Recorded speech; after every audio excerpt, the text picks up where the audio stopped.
Thank you, Creator. Thank you, Creator. Thank you for giving me this opportunity. Thank you, brother, for joining me. Elijah, Dave, let's. Thank you, brethren, for joining me and anybody else who comes into the video. I want to give thanks to the Creator for this incredible opportunity to be a light while I'm in this reality. It seems like every day I really appreciate this opportunity to this opportunity that the Creator has given me to see the things that really matter. The only disadvantage is that me and brethren who are like me, we're surrounded. We can't really, we see the earth, they get together, football games, sporting events, entertainment, they speak each other's language. There's no concern. Now, I can't say for every single body, but it's obvious that they're gathered around the worldly, earthly principles where you talk about a bunch of vanity. You don't really deal with realism and, create the, conversing, talking about the Creator. And I don't want to sound negative and always coming down and bagging on people, but that is the situation. We as faithists, we're in a reality where the Creator, he's showing us that we got the, we have these bodies, we have the situations that we're in. So ultimately we might learn the lesson. We should be old enough to see that we are in a temporary situation. And what matters is the things that we cannot see. So that's what this channel is for those type of people. I have a channel. My channel is not for everybody. I'm not trying to reach everybody. Creator has given me a spirit to want to know this word, to want to know about the unseen, to want to know why I am here. What am I supposed to be about? What is it that the Creator, he wants out of me? And so he's given me a spirit where I just like to do the best I can. I like to share. I like to talk about my reality and the lessons that I've learned in order to appeal to other faithists that this reality, you already know this is not all there is. We're headed for something way farther and greater. You brethren know that. We in a situation where people, they learn too late about the things that are real, the things that matter the most. You got to be gifted. You really got to have a gift. You really got to have a gift when you're talking about the Creator, man. You really got to have a gift in order to dedicate yourself to spirituality, to forsake the world, to see the things that the world can't see, which is the kingdom of God, which is eternity, which is the Ethereal realm, which is nirvana, which is the forever resurrections.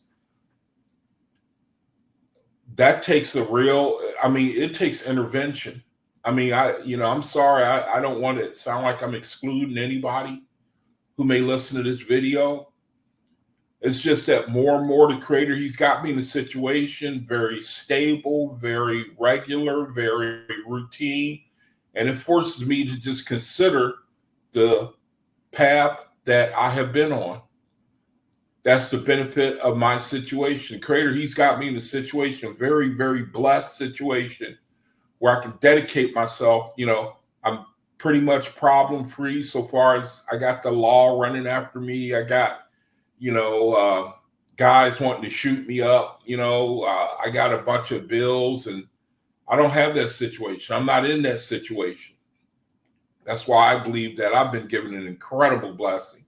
I can dedicate myself to reading this word. Put a spirit on me that thrills my soul.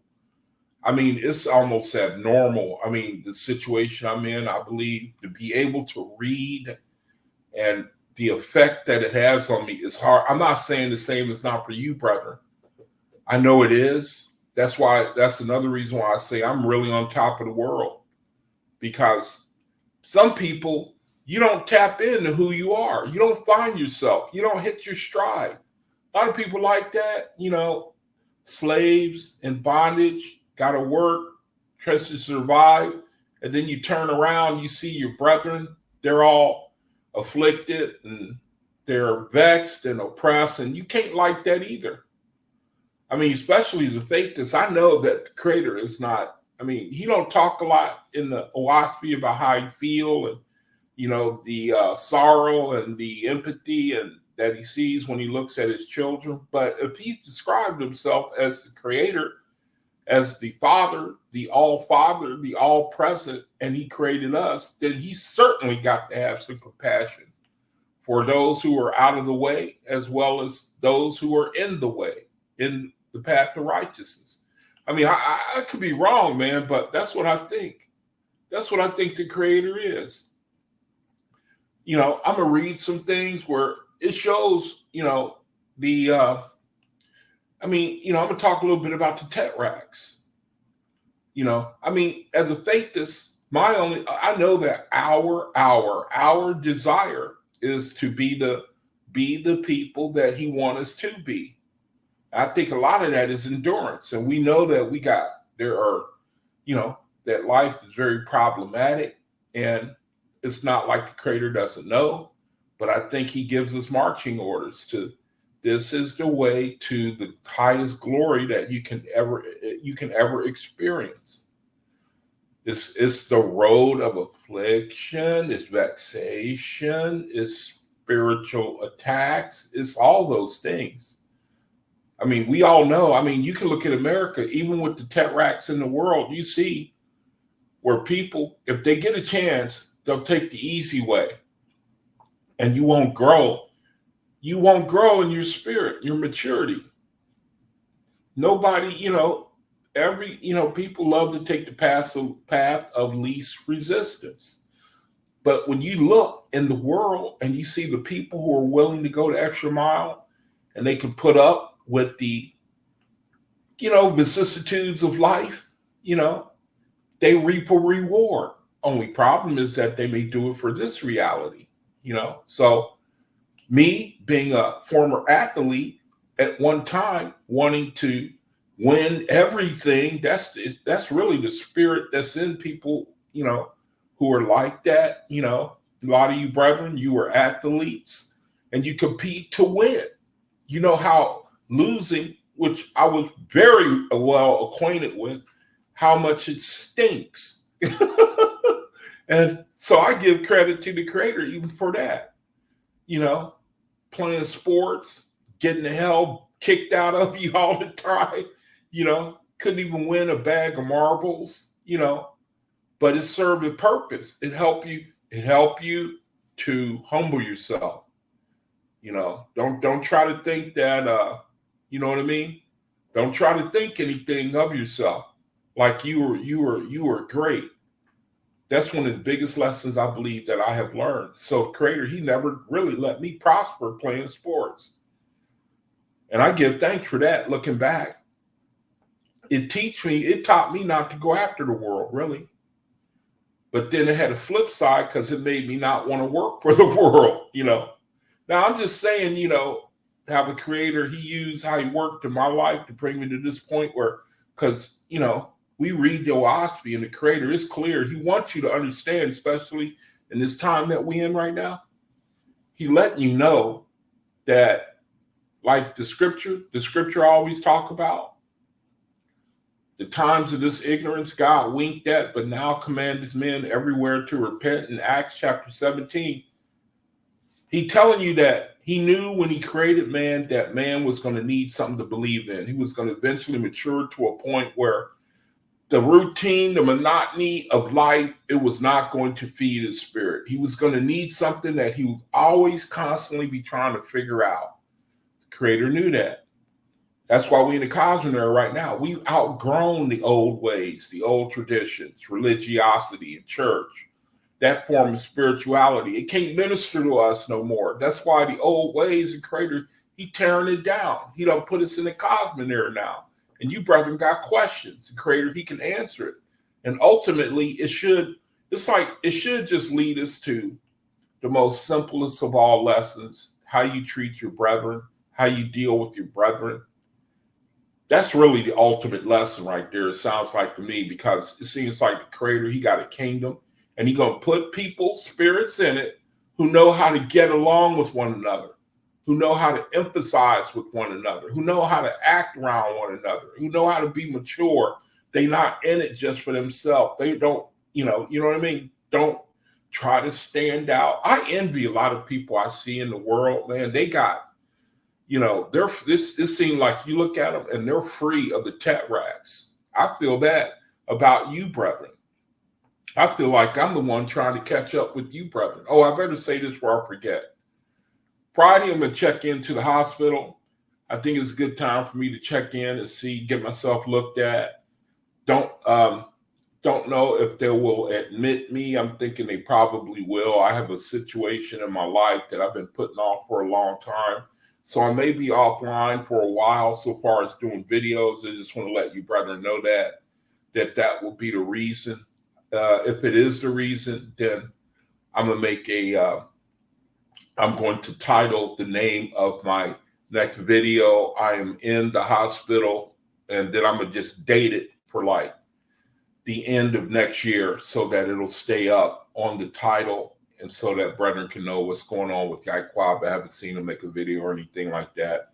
I think it's important that you know that that will be the reason. That can be the only, I have to be physically incapable of making these videos. I have to be physically incapable somehow, because it's an addiction for me to be able to share the things that the creator, what he's saying. I love to glorify it. I think there's nothing else that matters. I know that you brethren, you feel the same way. So we're like-minded in that respect. And just to let you know what's going on with me. Now, here's my ministry where I try to target orphans, disabled, and elderly. And if I ever find a situation where I can be called upon to help, I will do it. I will do it. I will do it. I think it's a great opportunity. I think that it is the soul of the creator if you get an opportunity to minister to your brethren, I think that's an incredible opportunity. Now, I know I've ministered before and I've been taken advantage of, but at first I would get mad. I remember there was this one lady who I knew, well, I ain't going to share that, I knew she was taking advantage of me. I'll say that. And then I finally put an end to it. And I wanted to get mad at her, but then I learned a lesson like, what good is it? What can you do about it? It ain't going to do nothing but do, even before I was a faithist, when I was an Israelite. And it was the creator teaching me a lesson. What good is it going to do you? What do you want to do? You want to kill him? What do you want, some type of harm to come to him? What good is that going to, how does that benefit you? It's a shame if people are willing to compromise their character in order for their short-term benefit at your expense. It's a shame. That's truly a shame, man. The creator has taught me that's truly a shame, man, that, a child will do something like that. Seek their own first. Seek their own first. That's where we live in this reality. We are under rulers. We are under people who are gifted to seek their own. They seek their own. And faith is, we got to look at that every day and let it be a lesson to us. Don't be that way. Don't be that way. Don't be that way. I think that's why the creator, he's showing us these things. Remember what I was saying the other day on video? It blew my mind, because it was just given to me right there let me see, right when I was on video talking about it, I was talking about a woman, when she makes love to a man, then her child is going to come out resembling the person she's being intimate with, whether it's her husband or not. And to me, that's the spiritual lesson behind it, that whoever we make love to in our spirituality, that's who we're going to, our progeny, that's who they're going to resemble. I think it's a beautiful lesson, man. And I'm sorry, but I believe it. I believe it, man. This channel ain't no good for those of you who say that, oh, that brother, he ain't nothing but a goody two-shoer and you tired. He always say the same thing every time. That's true. I do. That's true. I say what I believe has been given to me. And so if that monotony is not your thing, you want a bunch of controversy and you want a bunch of, you won't get it from this channel. You won't get it from this channel. You won't find it in the OAHSPE. The creator, he's not concerned about, the, what do you call it when people, how they love controversy and they love contentiousness. And I'm sorry, the creator, he's not with that. He ain't got no time for it, and I love it. And this channel might not, I'm not that type of brother where I engage in that type of stuff. I don't see it in the OAHSPE. I don't care for it. And there was a time that I did, but I don't anymore because the creator commanded you at some point to grow up. And that unless we learn what the creator's will is, which is to elevate in your spirituality, elevate your understanding, and that's going to rub off on the people around you. It's going to create a environment where it is conducive for everybody. Conducive for everybody. There was a joke in the world I heard where the guy said a joke ain't funny unless everybody laughs. I thought, man, that is really profound. That is really profound. But yeah, that thing I was talking about the other day about the woman who she has relations with, the progeny is going to resemble whoever it is that's in her heart at the time that she's having relations. You see? Same way with spiritualists, the faithists, same way with us. Remember? I can't find it in the OAHSPE. One of you brethren probably know where it's at, about the beautiful woman. And then the spirit says, who are you? And then the beautiful woman says, I'm you, or I'm for you, or I am yours, or something like that. I love it. I love it. I'm your beautiful thoughts. I am the fruit of your beautiful thoughts. You know what I mean? Everybody wants a mate who 100% is who you want that mate to be. Everybody wants that. But the old saying is true. You can't buy me love. You can't buy me love, man. The creator says this is only something you can do. Do you know that we are making up our eternal other half, if you will? Or do you know we are making up either one of two things? Probably both things. The things that we think in our minds, do you know that's going to manifest? It's going to manifest in another being, or it's going to manifest in our own beauty. I haven't figured it out yet. Maybe one of you brethren know. That's what it's all about, man. If you think about it, I believe it. I believe it, man. I'm sorry. I just do believe that we can be our own best. We can be our own best friend, or whatever what word you want to use. Let me see. Dave says that verse is in the conversation with Brahma and Yuda. If you could find that, bro, post it, would you? Because I want to commit that to memory. I'm going to commit that one to memory. I can't look for it right now. I'll spend the whole video trying to look for it. If you can find it where that spirit, it says, I am your beautiful thoughts. Post that if you get a chance. So also other brethren can see it. This verse like that change your life, man. One foundational principle that I see with the creator, just like the Bible say, you reap what you sow. You reap what you sow, man, and none of us want to work against our own best interests, really, faithists or not. Nobody wants to work against their own best interests. I know that you got to agree with that.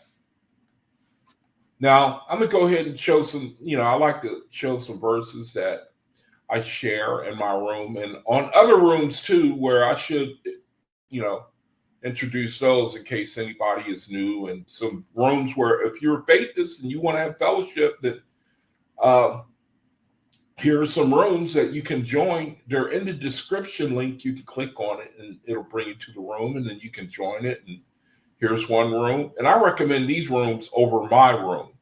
These are Brother Omian's rooms. Here's another one, OAHSPE College University.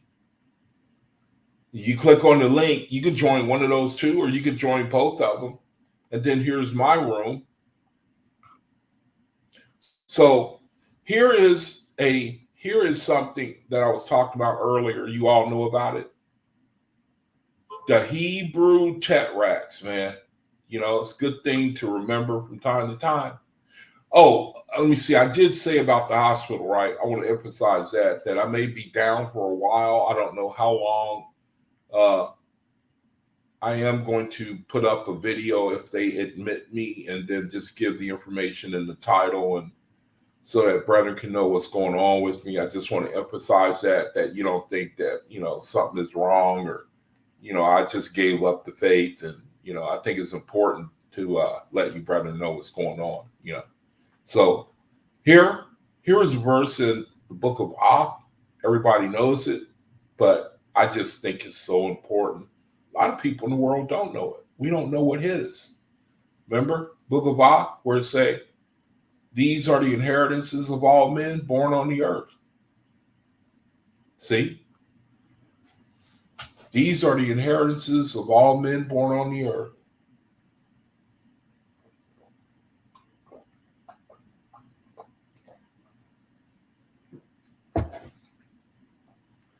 Everybody's under these inheritances, including me. These are the things we got to fight against. Anash, which is persistent stubbornness. There are people, this is where Taurus, you have a struggle with this tetrach, Taurus. You probably are going to struggle the most with this tetrach right here. Persistent stubbornness. So it's something to watch out for. If you're a Taurus, if you're under that vibration, that's the sign that's knowing. That's the sign that it will not budge. It won't budge concerning things. It will not budge, either by word or thought. And then you got Zemna. Zemna, a wicked device. A wicked device. So let me go on the internet and see if we can get some fruit out of this. Let's see if we can get some better understanding on this.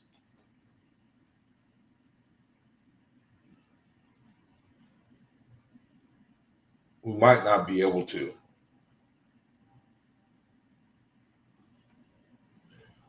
Isn't that interesting? Look at that. In Hebrew, the etymology of the name Zemma, is identical to the noun. It means evil scheme, evil planning. Hey, Brother John's Music. I don't know who you are, brother, but welcome to the room. I don't know who you are, but welcome to the room. I don't know what guided you. Well, I would say the Creator. This is a room where we teach the OAHSPE Bible. It's a new revelation from the Creator. And one of the biggest things it does is it exposes the Hebrew Bible, the OAHSPE, the Creator. He waited until now, the 1800s, basically, around the time the King James came out. The Creator, he's given us the OAHSPE, and it's one of the main, it does a couple of main things. It exposes the Bible.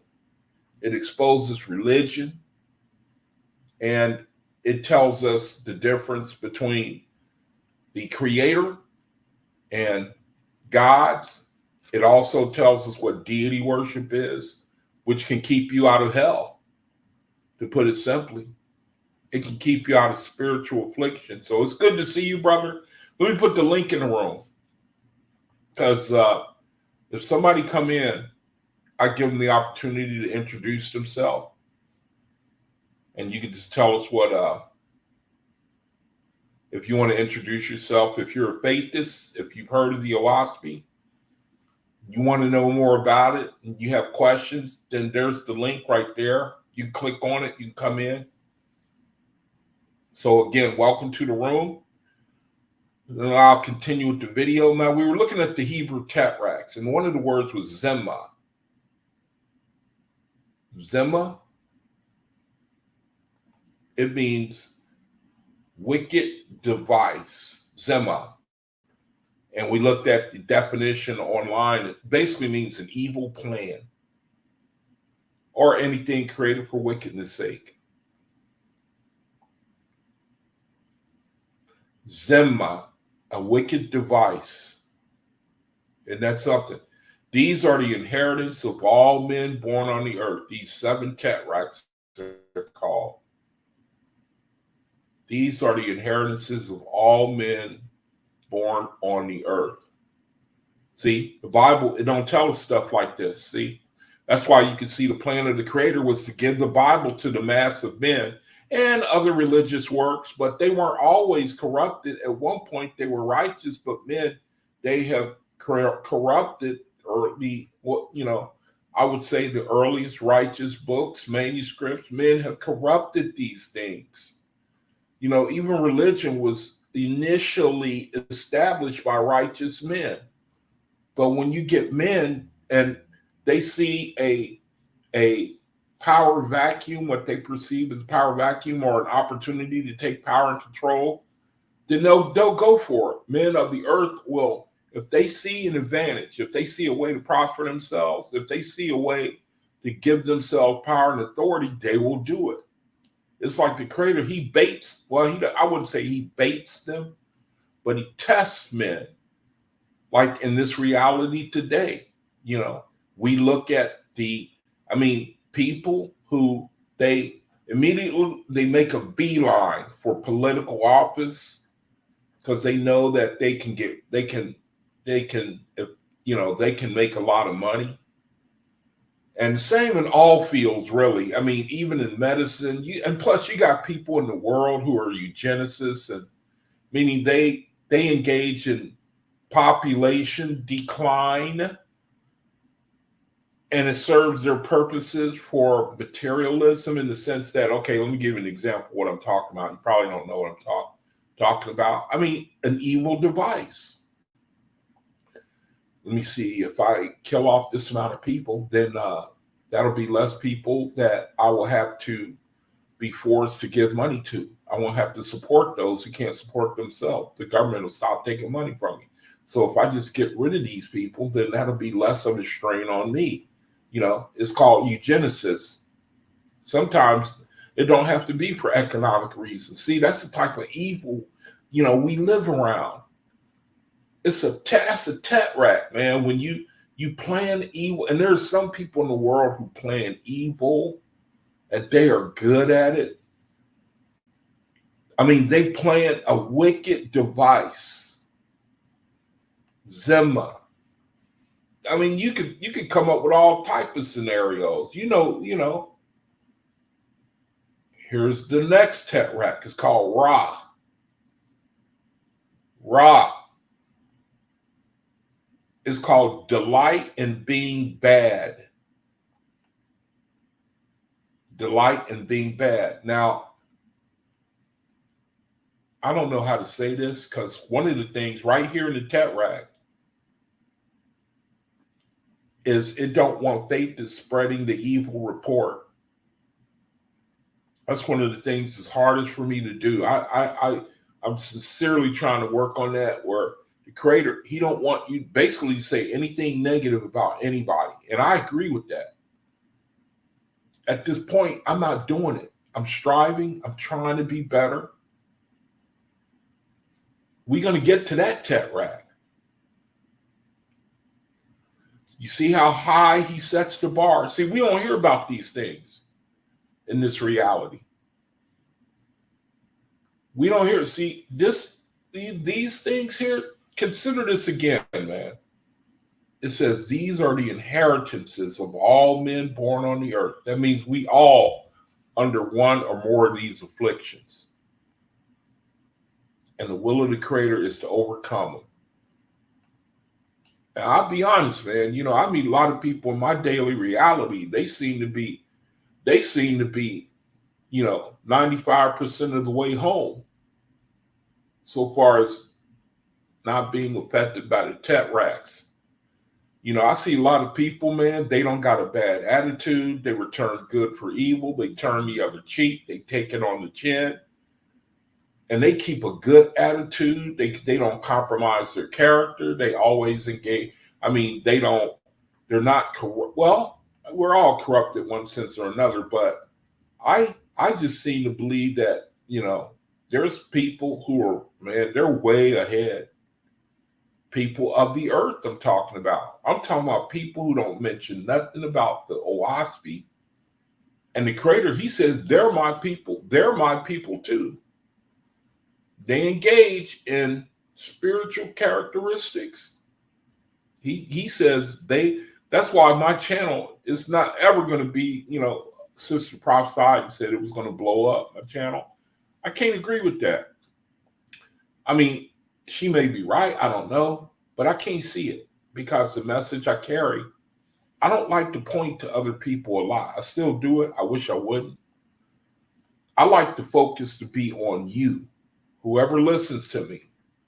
I think that's vibration that the Creator has put on me. Don't always be looking at other. I mean, you can learn, but don't live vicariously, man. Don't get off on, we live in a, we're in a situation where people love to talk about other people. I mean, they get a kick out of it. It's like people love to live vicariously that way. The Creator, I don't see where, you can't show me where he seems to be, and at the very end, at the end of it all that matters is where we stand, which requires evaluation, daily evaluation of ourself. We live in a reality. We live in an environment where everywhere you turn, I mean, that's what a lot of news is. They call it news. Today somebody got blown up, and really you're glad you ain't them. We've been hearing a lot about what's going on in Palestine and Gaza, and we are just so dispassionate. As long as it ain't you, as long as it's them, then you ain't got no opinion on it. You ain't got no empathy about the situation. Or maybe you do, and that's good. But we're in a situation where we're taught to be dispassionate towards, and what I mean by that is sensitive to the way that we are, sensitive to the Creator, his desire for us, how he wants us to carry ourselves in this reality. I find a lot of insensitivity, a lot of dispassionate examples where it should be the opposite. I mean, I don't think I think we are really subject to being basically robots. A lot of us delight in being bad. Delight in being bad. I've known people like that. They just get a kick out of it. And I'll say it, this is the closest I'll get. There's one gender that I have noticed that more in than the other. There's one gender I've noticed that in more than in the other. Okay, let me see. David's got something. No, that's not what I'm looking for. Although, wait a minute. I mean, okay, are you making a point? Yeah. I okay, that's good. Yeah. I thought you were talking about the verse that I was sharing about how the spirit crosses over, it sees a beautiful woman, and it says, "Who are you?" And that spirit says, "I am your thoughts. I am the beauty of your thoughts." And it seems like the Creator seems to be saying that either there is someone prepared for us, or It is the Creator showing us what we remember. The other day, I came across this picture of a bodybuilder. I mean, the guy, he looked like a freak of nature. And he caught my attention because I thought it was like an animation or something. I didn't think a real human being looked like that. And so I clicked on it to see his history, and it was a real person. And the thought that came to me is that, guess what, Yaquan? That's you. That's real. And I translate it to mean faithist. That's faithist. That's what they look. See, you don't think, you right now, well, I ain't gonna, get into any self-criticism, I mean, in other words, you don't look nothing like that guy you think in your mind. But spiritually, that is you. I really firmly believe the Creator is talking about what faith is. We don't know who we don't see ourselves spiritually because we so focused on, we pick ourselves apart. We're probably more likely to see our faults. And we're a product of this environment, And the product of this environment is, for the most part, criticism, to where it's hard for you to tap into the Creator vibration of positivity and optimism. We live in a reality where it's hard to cultivate that, raw delight in being bad. I've seen that type of spirit get a kick out of being bad. I've read that too, where, let me see, Dave says, thus when a pure man dies, his soul remains 3 days near the head of his corporal body, reciting prayers and anthems, but on the fourth day he wakes to his condition, rises and go forth. Okay, that's not the verse I'm looking for, brother. If you're just sharing it, it's dynamite. It does kind of tap in. Let me see. Let me give it a good. Let me read this. It says, thus, when a pure man dies, his soul remains. Yeah, I remember reading this too. His soul remains for 3 days near the head of his corporal body. Now I don't understand that. Reciting prayers and anthems. It says, but on the fourth day, he waits to consider his condition and rises and goes forth. So it's kind of like talking about something else other than the spirit that says, I am your thoughts. That's what it literally says. That verse I'm thinking about. It says the man it says, let me see. He crosses over, he sees a beautiful woman, and he asks, who are you? Who are you? And she says, I am you, I think. She says, I am you. I am your beautiful thoughts. See? And I was equating that with another thing that the Creator, he said that is real heavy bombshell spiritually, how talking about the woman, she lays with the man, and the progeny will resemble the man that she's in love with. Isn't that an incredible mystery? That is an incredible mystery, man. I do believe it. It's something spiritual. Who can explain it? And I think it's the same way for faithists. The one we make love to in our spirit is who we're going to resemble, who we are going to resemble in our spirituality.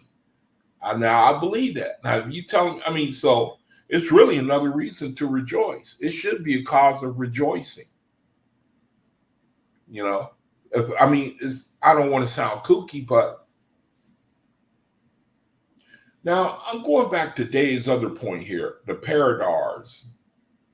It goes along with what I'm saying because it says paradars is an angel, a bird, a picture, an angel, bird, or picture. It says a paradars, which is in the OAHSPE. Well, he's got the verse right there.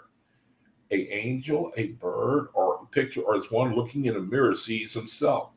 See, there's the operative verse right there, operative phrase right there. It seems like the Creator, he makes us, and then he shows us what we look like in the spiritual at some point. reflected is paradise. I do believe that he's going to show us what we look like. That's why this reality is an opportunity. You know, if you brethren want to look like Arnold Schwarzenegger, in his prime, here's your opportunity. And it ain't even hard. And with practice, it becomes constitutional. Let me see. Dave, he got another verse. He says, the first living creature he sees. Yep, that's it right there. That's it. Look at that. Now, where is that written? Because I want to commit that to my memory. The brother got it, man. Good old Dave, man. Dave Long. Good old brother Dave, man. What would I do without him? Well, he keep dinging me when I don't share the page. I don't know why I get a kick out of that, man. I feel like he gets a jab in on me, I love it, though. I do love it. He said, see, there it is right there. Good job, brother. See that? Look at that. The first living creature. I should read to get the context out of that. Matter of fact, yeah, let me do that. I feel like I want to, let me see now. Let me do a word search real quick. And I want to kind of read that account. Let me read that account a little bit. I want to, if, with you brother's permission, man, let me get the context of that. Now, let me see. And then Dave says, yep, he posted I am the law you have built on the corporal earth. See? I am the law you have built on the corporeal earth. It says, behold me, I am yourself. See? He did it right there. He did it right. Oh, thank you, brother. You bless my soul, brother. You bless my soul. I love it, man. See, let's read it again. It says, the first living creature he sees is paradise, a female. See, when you cross over, see, he says, when a pure man, we read it again. See, he says, thus, when a pure man dies, his soul remains for 3 days near the head of his corporal body, reciting prayers and anthems. But on the fourth day, he wakes to his condition and rises and goes forth. See that? So when people, who died the other day, James Earl Jones. Remember him? I am Darth Vader. Luke, my son, listen to my voice. I am your father, Darth Vader. The deep voice. This is CNN. That was James Earl Jones. He was, that. Okay, Dave, it's cool. Yeah, I think you gave us enough already. The first living creature he sees is a paradise, a female. Now, it must be a male for the sisters, right? It's got to be a male for the sisters, right? Shouldn't we translate this? A male for the sisters?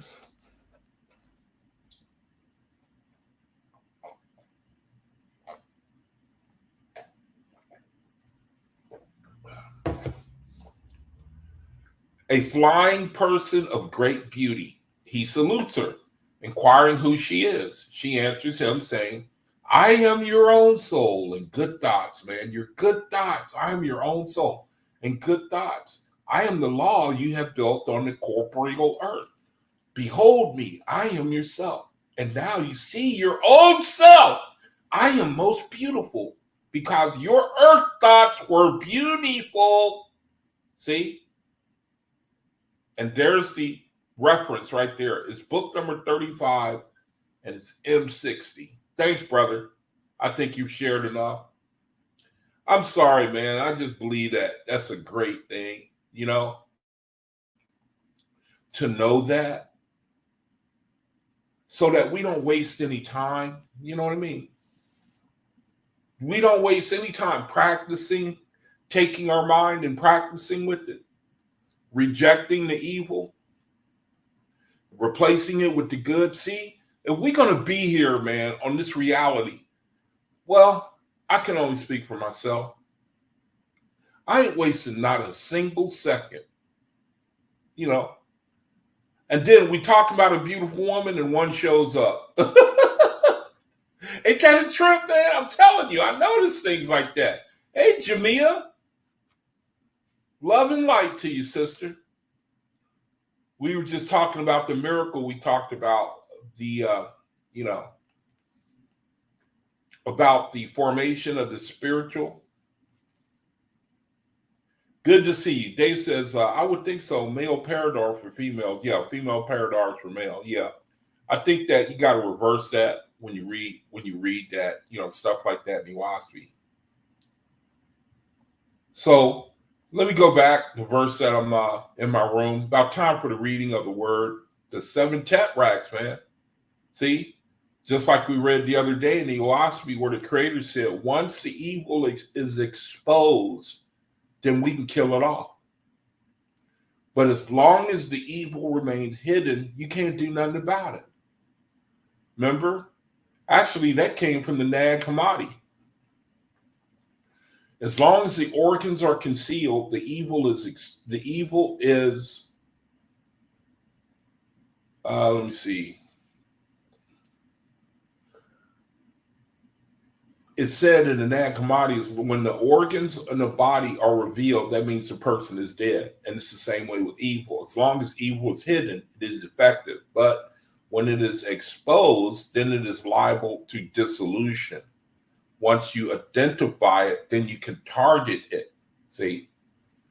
So the Creator, he's here telling us about the tetracts. Now we can target, even though he put it on us, you have to think it's a way in which we can chisel ourselves.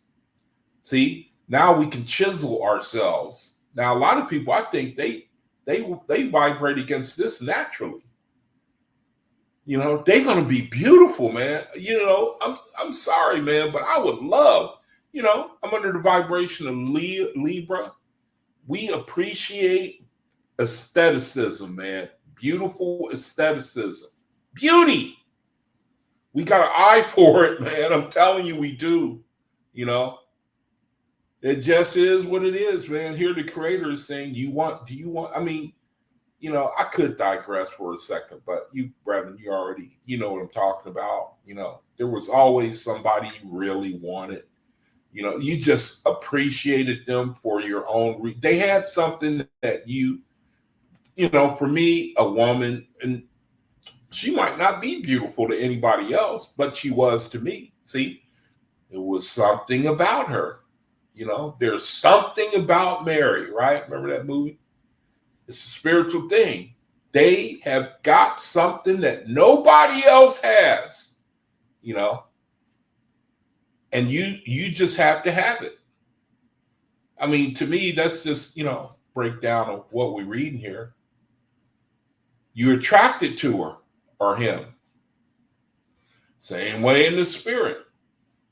Creator giving you, he said, okay, if that's what you like, then I'm going to give you an opportunity to realize your highest desires in the spirit. I'm going to make you your desire. So whatever's in your heart, I'm going to let you manifest it. Now, some people they cross over with the tetracts in full bloom.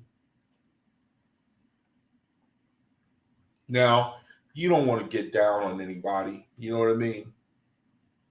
But let's be real, man. Let's be flat out real, okay? Let me get real with you, all right? Matter of fact, I'm going to let the internet do it. Now tell me if you can see. Tell me what you see here. Now, let me see. I don't know if I'm sharing. I think I've been booted off. Let me show you something interesting, okay, to prove my point. Now, tell me the common thing that you see. Tell me what is going to be the common thing that you're going to see, okay? Let me say it like that. What do these photos have in common? All right. You get my drift? Now, I have to give it away, the answer, by how I'm going to search for it. The wives of top athletes. Now, what I'm going to show you is what people, even in general, desire. Okay? You know what I mean? Am I making my point? What's the common thing you're going to see in these pictures I'm going to show you? It's going to show you beauty. You see how these people are aesthetically beautiful, and they're married to successful spouses. See what I mean? Tom Brady. I mean, I don't know all these people. Here's Tiger Woods. You see, this is what people, they appreciate for the most part. You see their spouses? They're aesthetically beautiful people, right? See, look at it. Look. I mean, it just is what it is. All of us ain't beautiful. Let's face it, man. You know? I mean, it's a terrible thing, but you got a chance to change all that. That's what the Creator is saying. See? Look at these people. This is who they choose. They had the choice of choosing somebody who was aesthetically beautiful to them. See? Now, having made my point, now we can rejoice in the Creator, because he's saying it may be that way that, yeah, you're right, Jamil. We ain't all beautiful, you know. But see, this is the point that I'm trying to make. You know what? You know what I mean? You get my drift? You got a chance to change that. See? Oh, she's saying that's funny, you know. It's the truth, though, you know. Ain't it? It's the truth. Yeah, I know. I didn't get it at first, but I see. Yeah. But see, that's why you got to rejoice in you got to, you know, the Creator, man. You know, he's saying, if you want to be that beautiful person, here's your opportunity. Here go your opportunity, man. You know, like with what Dave said, think beautiful thoughts. See, I gotta love it. I gotta love it. The first living creature a person, a spirit sees is a paradar, a female or a male, a flying person of great beauty. He salutes her, inquiring who she is. She answers him saying, I am now. She says in the spirit, I am your soul, your good thoughts. Now on earth, us guys, we know how it go, right? You approach a beautiful woman. You say, hey, you are beautiful. Who are you? And if you like me, the response is, ain't none of your business. Ain't none of your business, why are you asking me? You know, hey, man, it is what it is, you know. She don't choose me for her own reasons. Now, if I was Denzel Washington, the situation would be different, right? It's just reality. You have to deal with it. You know, I'm just embellishing on the Creator, on the spiritual truth that you don't have to think because you don't have all the attributes that you wish you could, that you can never have. See, that's the beauty of looking for the Creator. Then you get all these added benefits, you know. Yeah, Dave. Yeah. See, that's a Pisces thing right there. They have that ability to not look on the, you know, there's some signs that look on the outside. There's some signs that look more gifted at looking at the inside. They're able to see past your exterior. You see, that's the beauty. That's the spiritual, you know. Here's another Pisces, Jamia. She says, I try to look past outward appearance. Yeah, it's a Pisces thing. Dave is a Pisces too. See? You see how y'all agree? And there are other signs too, you know. I'll be brutally honest. I'll be brutally honest. I mean, a Libra, if you don't appeal to our aesthetics, then it's going to be little or no chance to get with them. Now, that's a very terrible thing, man. You know, that's a very terrible. I'm telling you, man, every sign has its gifts and its weaknesses. Libras are very aesthetic, man, very aesthetic. The only thing is that they have their own, they own idea of beauty. Like these people I showed you here on this, wives and successful men. I don't think there's any beauty in them at all. A lot of them. See, that's a great equalizer. I don't think they're, just because the world tells me, and I know it's the same way with you, brethren, too. Just because they look, that's what the world is trying to tell me, that these women, I don't think so. If I were to be brutally honest with you, I have my own sense of beauty, and I love it. I love it. And I'll also be brutally, oh, well, actually, I showed you the screen again, but I didn't share it. But I was referring to this screen here. All the people who are supposed to be beautiful. To me, I don't think they're attractive or beautiful. I don't think so. I mean, I'm not putting them down or anything. You know what I mean? What the world calls beauty, that don't fit for me. I think that everybody's like that one way or another. Like I said, soul and personality is beautiful. Yeah, I'm with you. I think the Creator is glorified in all things. He really glorifies himself so that really nobody's left out. So about time for the reading of the word. Let me see if I can get a couple more verses in. Let me finish this real quick. Belial, worthlessness. Where, and I'm going to be brutally honest, man. I'm going to share something.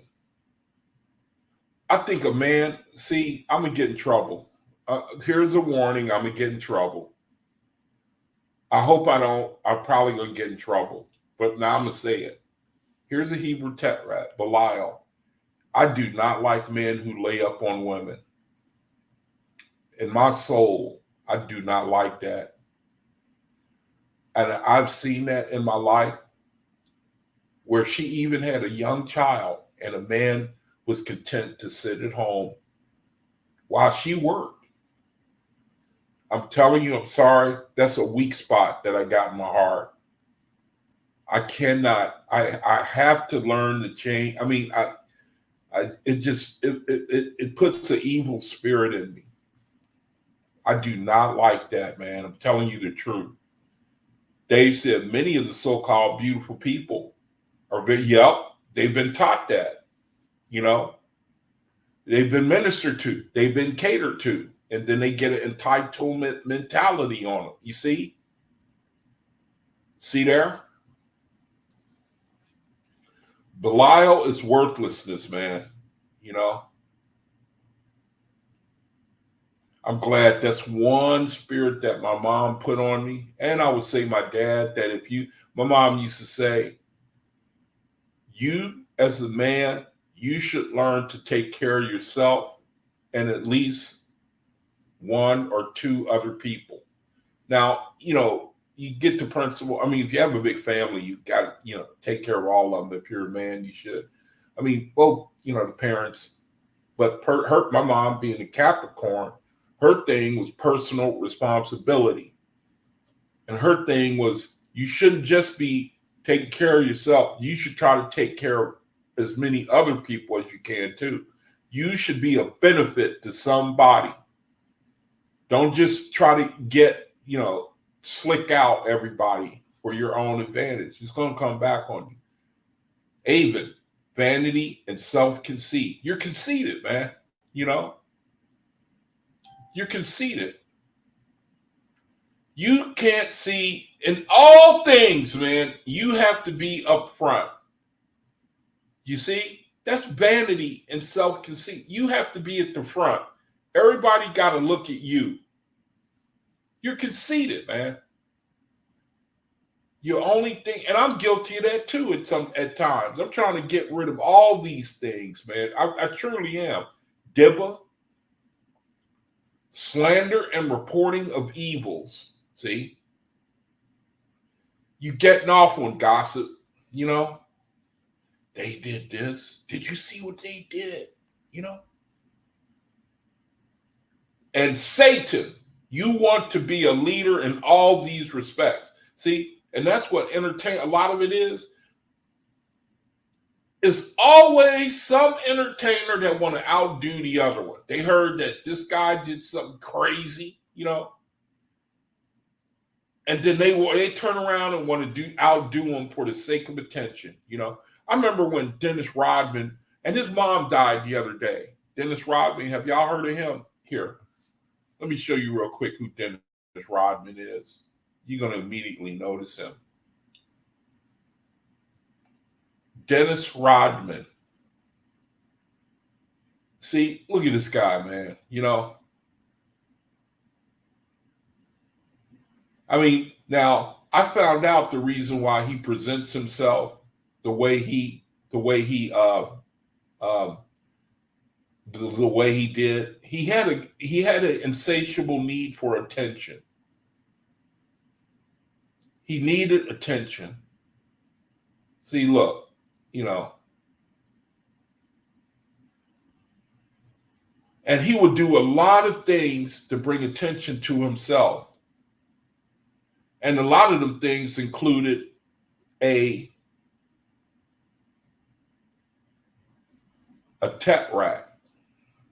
See where he married himself here? He marries himself. See, it's kind of like a delight, another tet rack, a delight. And, you know, I'm just trying to show examples of the tet racks.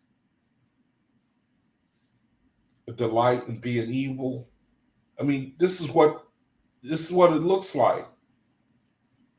It's showing you the truth of the OAHSPE in real time, in real life. Vanity, self-conceit, desiring to be a lady, a Satan, a leader, and especially to the delight of the other entities. These are the members of the beast of all men and women under the sun, nor is anyone without them in some degree or manner. Go therefore to the Lords and say to them, Jehovah has set the beginning of the resurrection through his son, chief of the ark of Noah, to lay the tet racks on the shoulders of mortals for your own ultimate beautification. Now that you know what they are, now we can begin to dissolve them. I don't think we'll ever get rid of it all completely, but like Jimmy is saying here, she says, let's see, I definitely get off on gossip, not as much as I used to. And so same for all of us, really. Oh, I got to share the page. All of us really under that vibration. And the best we can do is to mitigate them. You know, it wasn't our choice to have these things on us. The Creator, he put them on us. And I think it's so that we could chip away on ourselves so that we can become beautiful. If you like beauty, whether it's aesthetic or whether it's eternal, well, here's your chance. See, here's your chance. Creator giving you a chance. And we each have our own reasons for desiring these things. Now it's time for the reading of the word, where I'm going to pick up from where I was yesterday. I'm going to talk more about the seed and the inheritance, the seed, the inheritance of the seed. Inheritance of the seed. And it was a beautiful thing, man, because I read where the, let me see now, let me find it. Let's see, what book, let me see, what was it? The first book, right? I think it was the first book. The first book of Lords. So let's get that.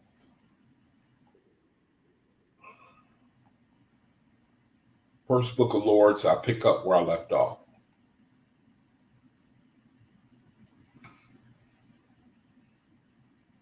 So man, you got to love the Creator, man. You got to love him. It's like a lot of people, they look at themselves and they say, how come I don't have what they have? Why do I have to be like this? Why can't I be like that? Now, shoot, man. What? Doggone it. I got to stop this. I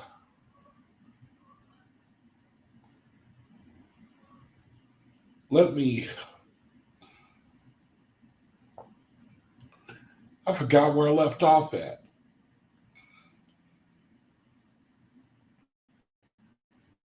Now I got to go to my channel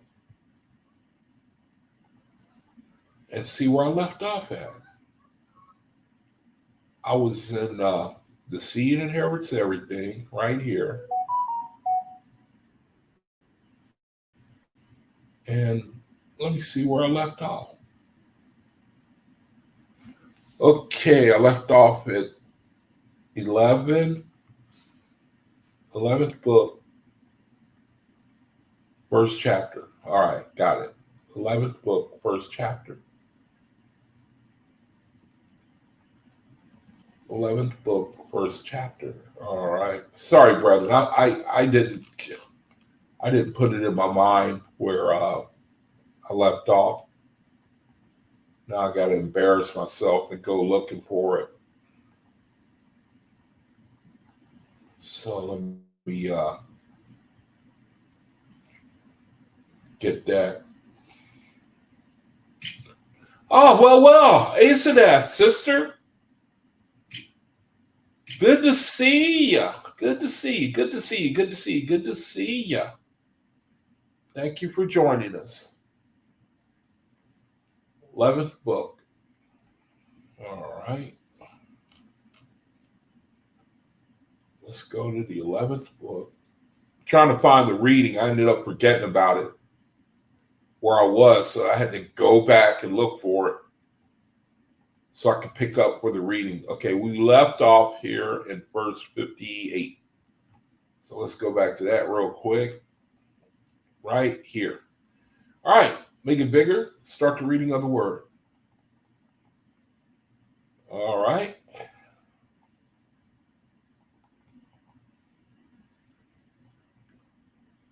Okay. All right. May the Creator bless the reading of his word. This is the first book, first book of God. I think it's first book of God. And I'm picking up where I left off on the first video. So one of the significant points I'm just seeing right here that I thought was interesting from the last video. Look at this right here, verse 55. It talks about Zapan. Do you know that's the name for Japan? And do you know that signifies the relic of the continent of Pan?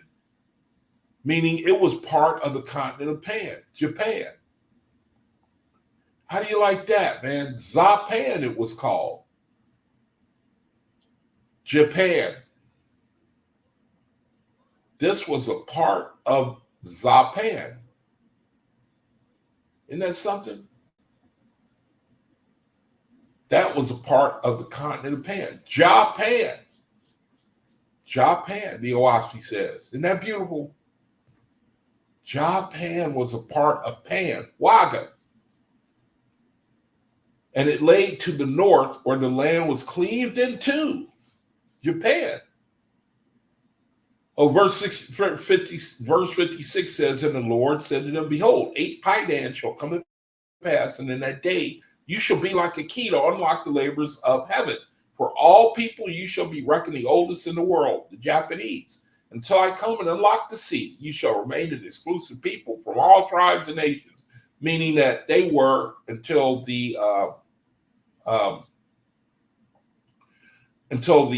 America came over and put ports in Japan. They were, and they're still kind of an exclusive people, but they've been opened up to the world. So let me see. As Ace said, the real Gnostic warrior told me that Pan means the all. I don't know. I haven't seen it. Could be. I don't know. I haven't seen anything saying that. It says, preserve therefore the names of my rites and ceremonies, and especially the names of land and water, and the firmament above, and ships that plow the water, and whatever sounds that man makes in the throat without the tongue and lips. For in the time of my glory on earth, you shall also be glorified.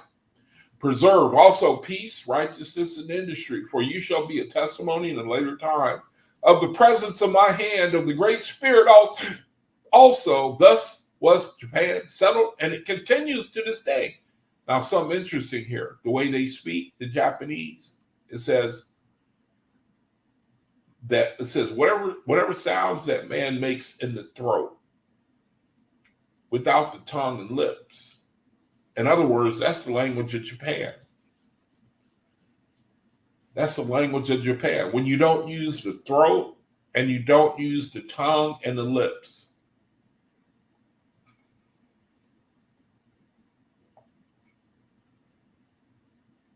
What is Japanese and how does it sound?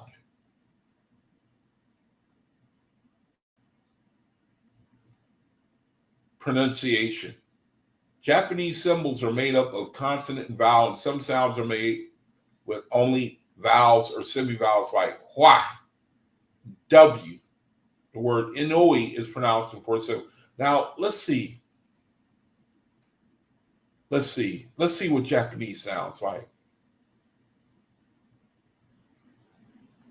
Let's hear what it sounds like.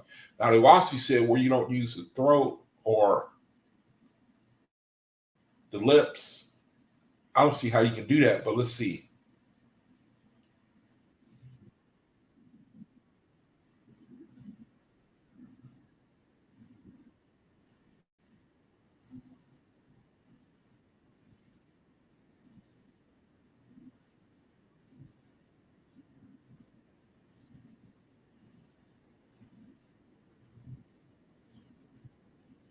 Okay, now the OAHSPE says that the sound a man makes in the throat without the tongue and lips. Nisha.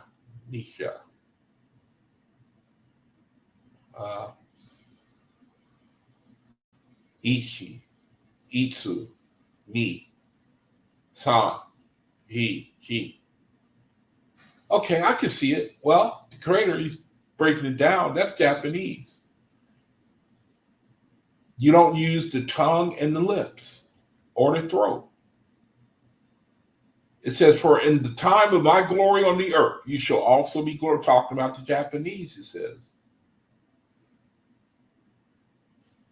Preserve also peace, righteousness, and industry, for you shall be a testimony in the later time of the presence of my hand, of the Great Spirit also. Thus was Japan settled, and it continues to this day. The fleet named Japheth was driven westward and north, and the country was called Japheth for thousands of years afterwards. And this is the same as China to this day. The fleet Shem landed to the south, and the country was called Shem for thousands of years afterwards. And it's the same as that called Bennu, India. So Shem, Ham, Japheth. It said the fleet named Ham landed southwest, and the country was called the name of Ham for thousands of years. And it is the same that is called Egypt in Africa to this day. So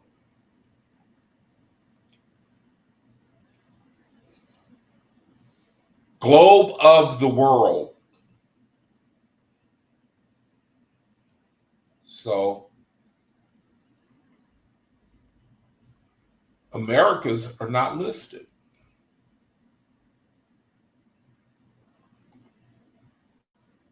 It doesn't list America. I mean, now, it doesn't list the Americas. Shem, Ham, Japheth. Let's talk about all this over here. All that over there to the east. All of this is mentioned. Asiatic nations, Middle East, India. I mean, that's, correct me if I'm wrong. The creator is talking about Ham, Shem, Japheth. Japheth, China, Shem, India, Ham, East Africa, Middle East, or Egypt and Africa. God said, behold, my chosen shall manifest many signs and words common to one another in these different divisions of the earth. So we're going to all have something in common with other languages. Words, different words. You see, Dave said, look up Nippon. I didn't see it till just now, Dave. So Nippon, what is Nippon? Definition of word Nippon. Let's look at the meaning first. The word Nippon is a transliteration of Japanese name for Japan, and means the sun's origin. It's often translated as land of the rising sun. It comes from imperial correspondence with Chinese Sui dynasty. The name refers to Japan's eastern position relative to China. The word Nippon comes from Japanese character, which are pronounced in Min or Wu Chinese. The name Japan was introduced to European languages through early trade. Okay, I don't know the point you're making, Dave, but if you want to make it, I don't know what point you wanted to make about that. So, but anyway, there it is. So let me go back. It says, God said, behold, my chosen shall manifest many signs and words common to one another in these different divisions of the earth. They shall remember the flood. It said, God said, my chosen shall manifest many signs and words common to one another in these different divisions of the earth. Okay, so we're going to manifest things in common all over the world. We will remember the flood. That means Shem, Japheth, and Ham. We're going to all remember the flood. Wherever faithists are scattered, we're going to repudiate idols, but worship the Great Spirit. This is the common characteristics of the faithists everywhere in the world.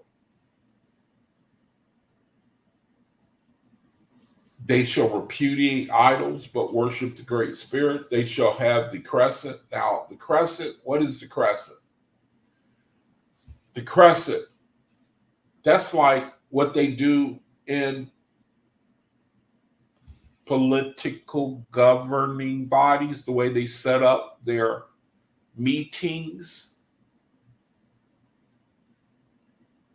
They sit in a crescent, an open crescent. Crater says that's what the councils do too, OAHSPE councils. See, Elijah says Pan refers to the earth, also refers to the earth. Okay. I think the difference is that there's a part of the earth that was sunk. And I think that's the Pan that the Crater is pointing out when he mentioned Pan in the OAHSPE.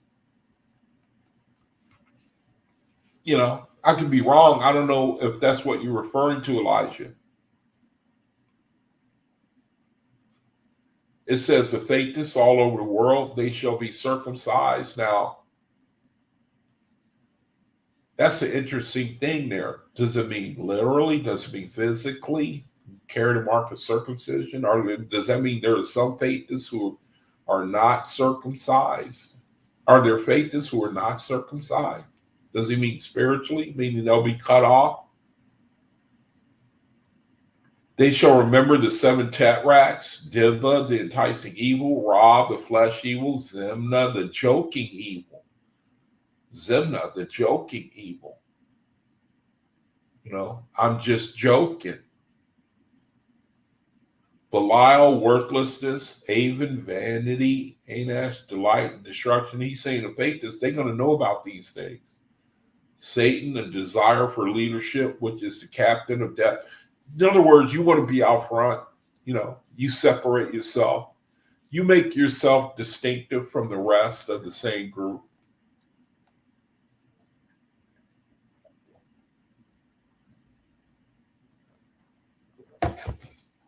The Creator says that's a tetrad. in this world, people love to, you know, they love to separate themselves. They love people. Men love to do that. We're different from you. We're unique from you. We are separate from you. We are better than you. They give themselves names like, like at Churchianity, I'm a bishop. To me, that's a dead giveaway, man. When you have to give yourself some type of name that distinguishes you from your brethren. To me, that's a dead giveaway. No matter how innocuous the reason for justifying why you do things like that, it's really a desire to be noticed, to be separated from your brethren. That's really what it is. That's called Satan. And a lot of people, I'm sure they do that innocently. They shall have three great lights, or the all highest God, son of war, and Lord Adon Yah, executor of heaven and earth. I don't know what that means. It says they shall have the three lesser lights, God's angels and lords, the prophets and the rabbis. So it sounds like there will be assistants, and they're called lesser lights to help us. They shall have three representative symbols of light, the sun, the moon, and the burning flame. Okay. Sounds like it calls them representative symbols of light. And I think it's saying that there's some spiritual meaning of the sun and the moon and the burning flame. I don't know what that would be. Let me see. There's no footnote on it. Or is there? It says singular Rabbah, father, priest, one who is ordained as the head of a family, tribe, or nation. The modern Chinese omit the first syllable saying Fa, signifying father.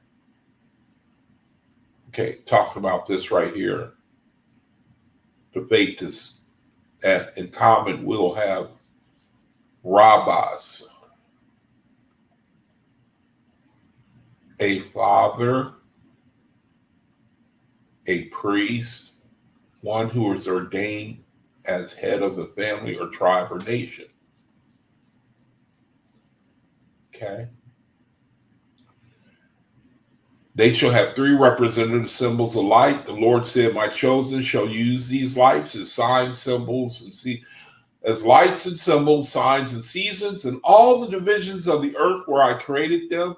And in cosmic era, I will come and show them the framework of my building, which I raise up to the Almighty. God said, now the world was of one language and one speech, and in all places of my people, they spoke alike, person to person. In the Bible, it's the Tower of Babylon account. Confusing the languages. It says, nevertheless, in all parts of the earth, there lived ground people who were black and brown and burrowed in the ground. I don't think that is talking about the Negro. That's one thing I learned. Because if you want to go down that path, then the blessed people are the Negro as well. Because it talks about the description of the Ennui. Correct me if I'm wrong. So, in other words, nobody can really go down that racial path, try to make that distinction. Just like when it says white people were the eye hens and white and yellow, you can easily disprove that. So it's like the Creator, he don't give you no room to be separated, to distinguish yourself one type of way. It's like the Creator, he just looks at the spirit of man, it seems like. I could be wrong, but it sounds like that to me. Let me see. To me, it says, sun, the all, moon, gods, lords, burning flame, prophets. That's nice. I like that. but Son, the all.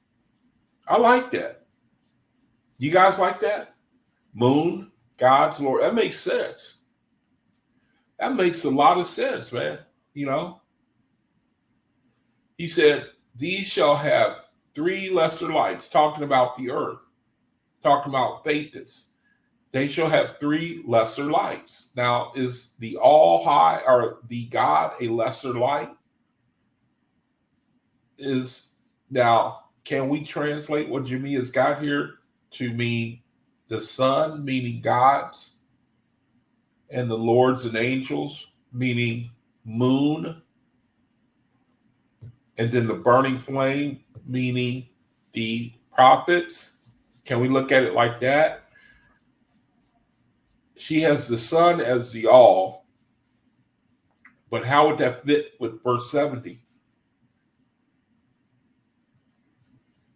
If the sun is the all, then that means the creator is the sun.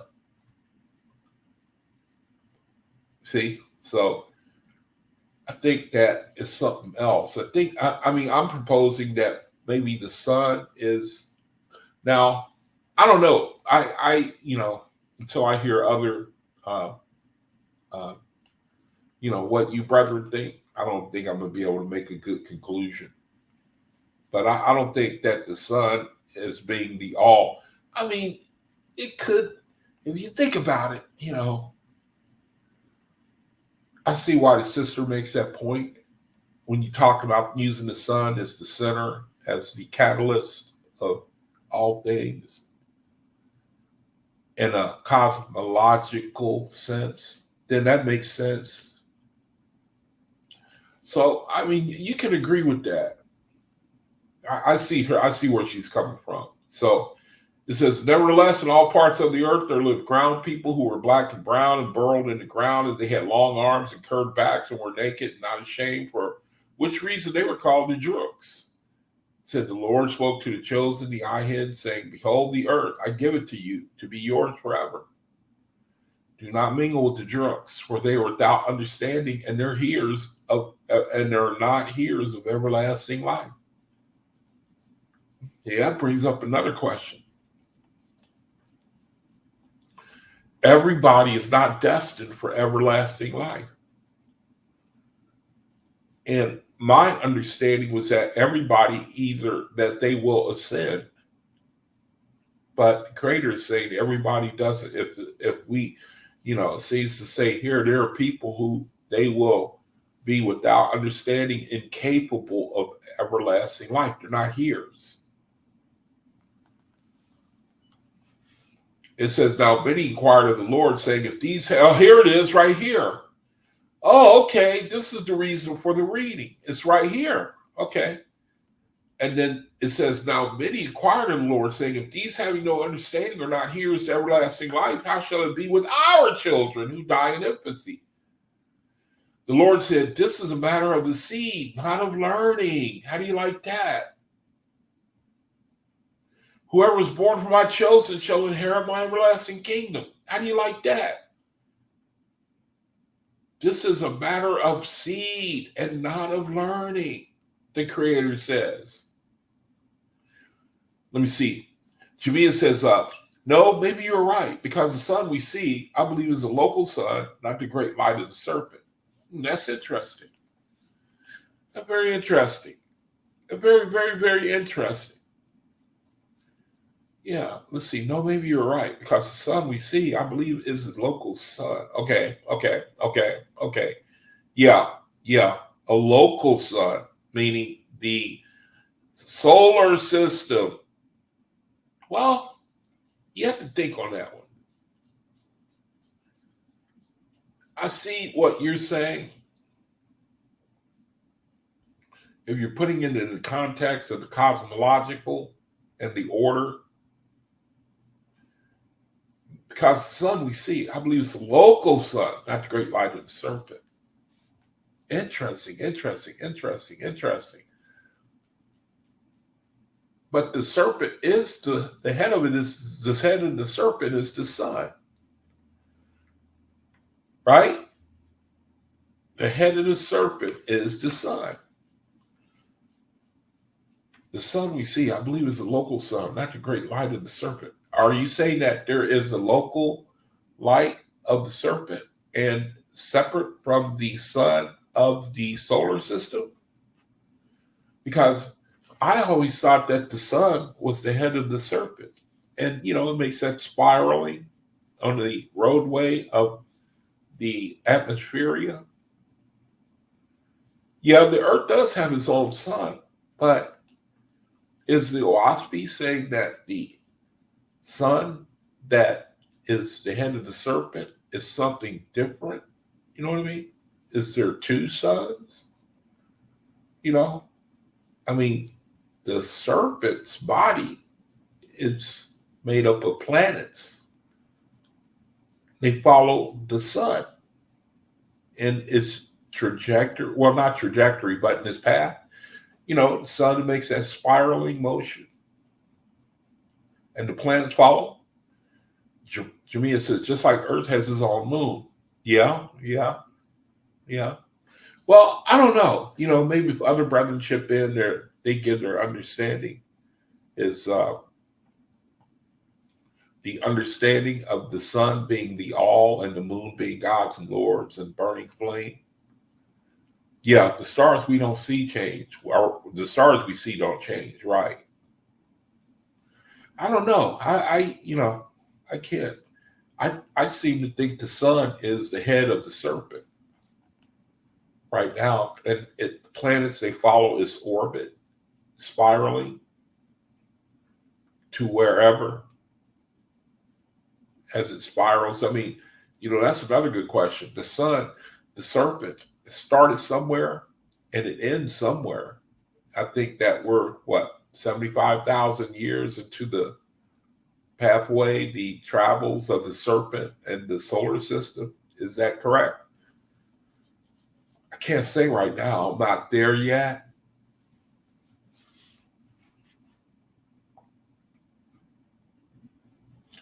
All right, so I'm gonna let that be the reading of the word. The reading of the word, the operative verse right here is the last verse. The Lord said, "This is a matter of the seed and not of learning. Whoever is born from my chosen shall inherit my everlasting kingdom." So it's not the knowledge, because we read here in verse 78, it says, or in verse 77, "Do not mingle with the droogs, for they are without understanding." See, the fact that they are without understanding means that they are not heirs to eternal life, is what it sounds like. It says, "Do not mingle with the droogs, for they are without understanding and are not heirs of everlasting life." And so someone may equate, because they don't have the necessary knowledge, that they cannot inherit everlasting life. But then that's not the case, because there are infants who have no knowledge either of things, corporality, and they inherit eternal life. Matter of fact, that's what they say here in verse 78. "Now many inquired of the Lord, saying, if these having no understanding are not heirs to everlasting life, how shall it be with our children who die in infancy?" And then the Creator says, the Lord said, "This is a matter of the seed, not of learning." How do you like that? See, the seed, man, faiths are seeds. They don't have to have all the learning. Brother Dave, can you hear me? Oh, yeah. How you doing, brother? Not too bad. Good. Good to see you, brother. That was way back when the earth was young. You see. And where some races went out of existence. You see, but that's not the case today. So, like verse 78 or verse 77, let me shorten the screen, is fix the screen. Let me fix my screen first. All right, so at one point, you're the droogs. Well, the droogs are still here today, right? Yeah. In the form but of they are capable of learning. Yeah, that's right. So that automatically means this got to be talked about something else. Yeah. Well, like Yeah, I said, that's the Lord's first book, that's just before the destruction of Pan, hmm you see.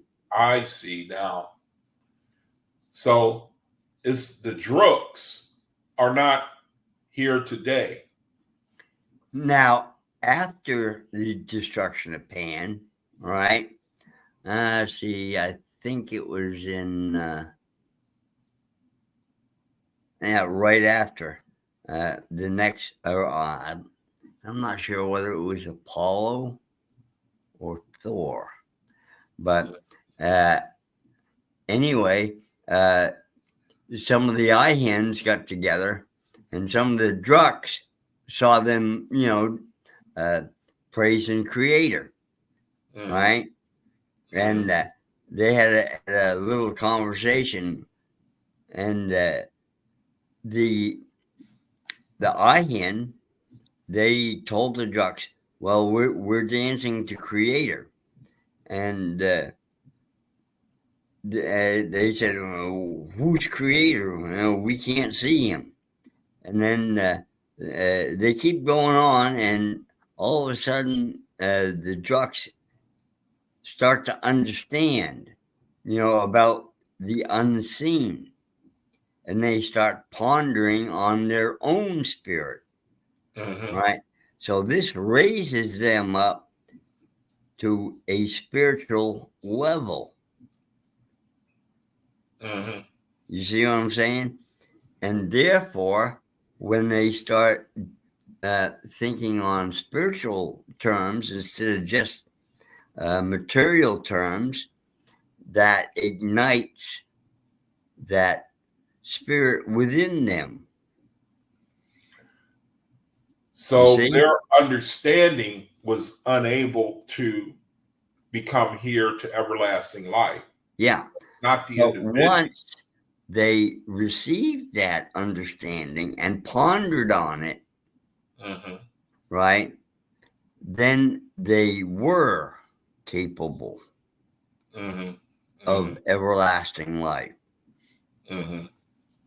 So the right way to read this is to realize that the chapter is talking about their level of spirituality was unable to inherit the Drooks at one point.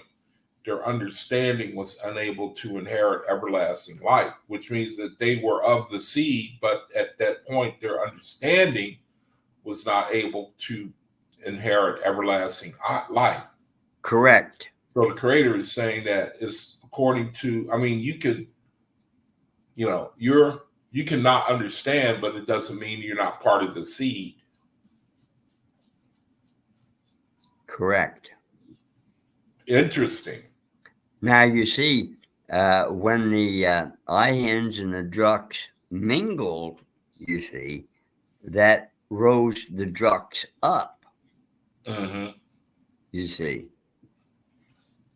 Yeah, I remember the Creator saying because they were commanded not to mingle with them. Yeah.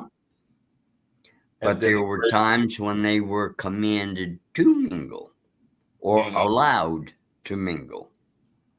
Well, I think that was after they began to mingle, is that the Creator seemed to say that now that you've done this thing, I'm going to even use this situation to His glory. Yeah. Yeah, it makes sense. It makes sense. It says, do not. So in other words, verse 77, it could say, don't mingle with darkness. Because it is not here to everlasting life. Correct. That makes sense too.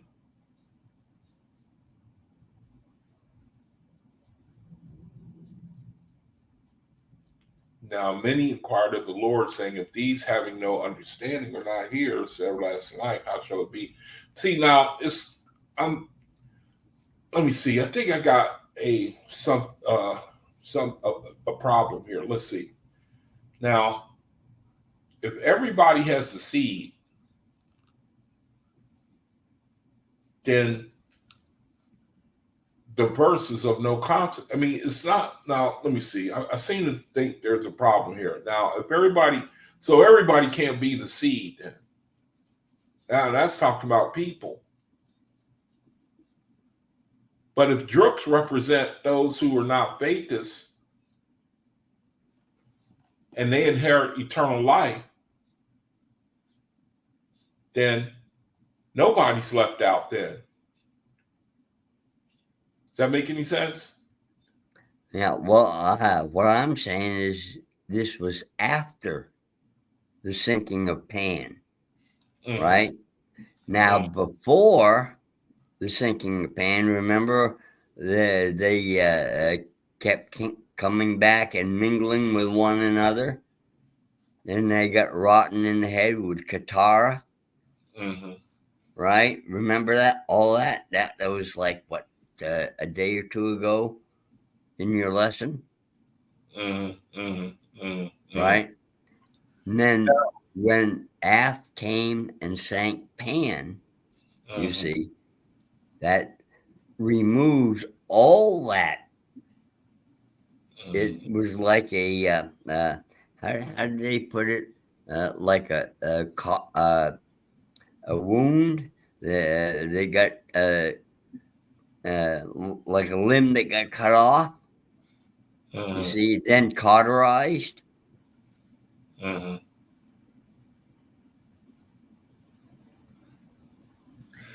Now, to me, it says everyone living on earth today has everlasting life. Correct. I could see that too. It's the type of everlasting life that is not mentioned.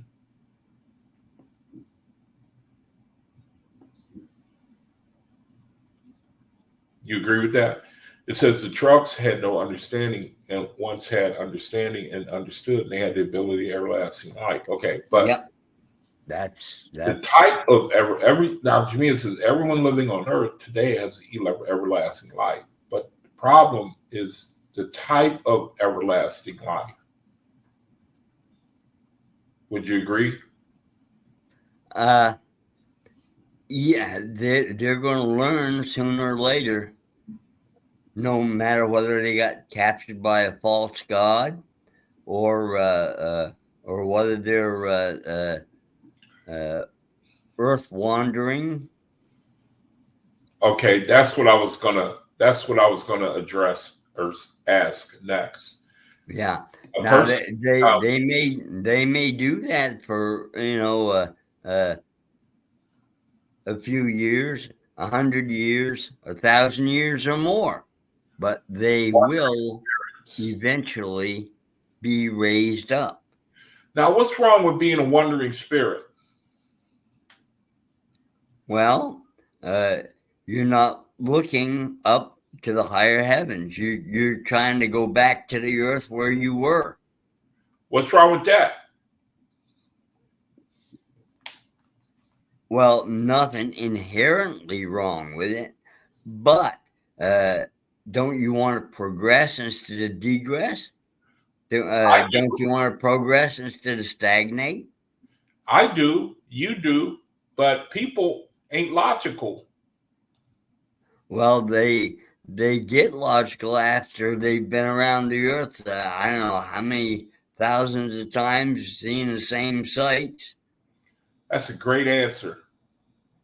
That's a great.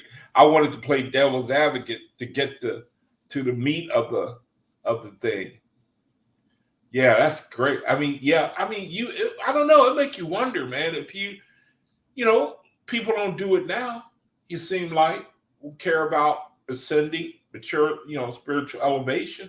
I don't see a lot of that. I don't see a lot of that, man. See, I was well. How old are the people? Right. Well, I'm talking about older people. Yeah. Well, even an 80-year-old, he's a newborn. Right. Yeah, that's a good point. That's another good point. Yeah. Right. There are gods older than the earth. Yeah, and they still haven't ascended. Well, of course, they've ascended, but some of them like to take care of their fields of endeavor, you may say. Mm-hmm. But eventually, they're going to go out on these cruises of magnitude and start and create. There's a verse in the OAHSPE that we read, I don't know, several times. One that really tripped your trigger, right? Mm-hmm. Until we have created a universe Oh, and yeah. equaled it, right? We've not even half fulfilled our destiny. Uh-huh. Now we're talking, and it explains some things to me about this reality, some enigmas, like why some people are born geniuses from a young age. It seems to say to me that, in other words, they hit the ground, they have an obvious advantage over others. So here we are as faithists, and we're coming into the light, and we have an advantage, whereas it may take others hundreds and hundreds of years later to ascend to the same level.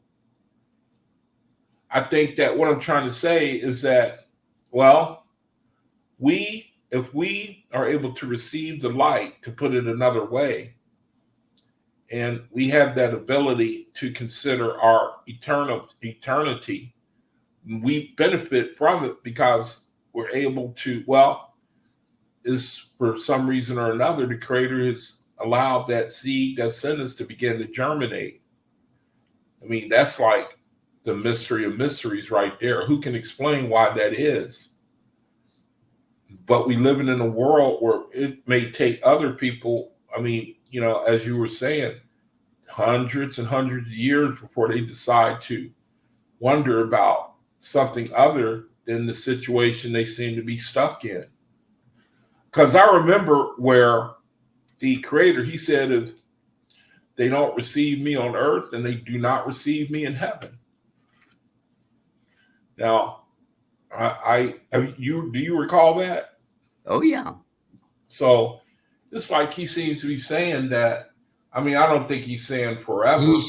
He basically letting them go their own way. Yeah. To be wandering spirits. Yeah. But So after a while, they're going to tire of that. Then they're going to reach out for Creator. Yeah, that's the way I understand it. And that's the way I understand it. And we as faithists, we simply been given the for some reason we've been given the understanding. I don't know how to phrase it. Well, we reach out to Creator to begin with. Now, why do we reach out? Why are we allowed to reach out before others? Because we question authority. Why don't other people question? Why don't they? Those who are not questioning now, why don't they? They're satisfied with what they have. Good answer. Good answer. That's why they're not reaching out. I'm trying to play devil's advocate. Why don't they reach out? Why don't they reach out? You're trying to do a good job, but why don't they reach out? Why? Like I say, they're satisfied with their station. They're Why are they satisfied with their materialism. Why are they satisfied with their station? They're not thinking of eternity. Why are they not thinking of eternity? Because some of them believe that, when you're dead, you're dead. So we might as well have a good time while we got it. That's a good answer. Right? Yeah. But when they die, they're going to find out that the only thing they've lost is their material body and their material possessions. Now, if they get jealous over their material possessions, that's when you get this angry ghost, right? Because he don't want nobody taking his possessions, even though they're meaningless to him now because he's in spirit. Hey, Dave, let me see what you think about this. There are people who really show great creator attributes and have no understanding of OAHSPE or creator or anything. Where do they land in the spirit? Well, they're beginning their journey, right? They understand there is a creator, right? However, they can't quite put their finger on it. You see? So they're going to ponder that, and eventually they're going to raise up. I like that. Yeah.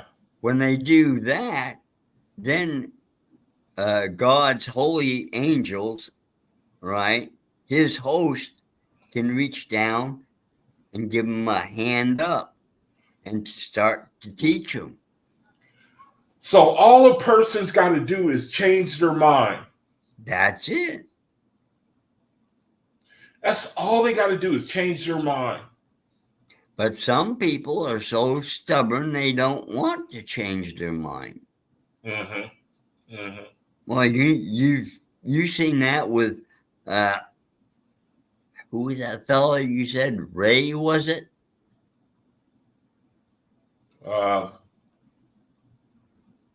Who? What did I say? I know. You're talking about this fella. I guess him and your brother had a falling out or something like that. Oh, my cousin. Yeah. Yeah.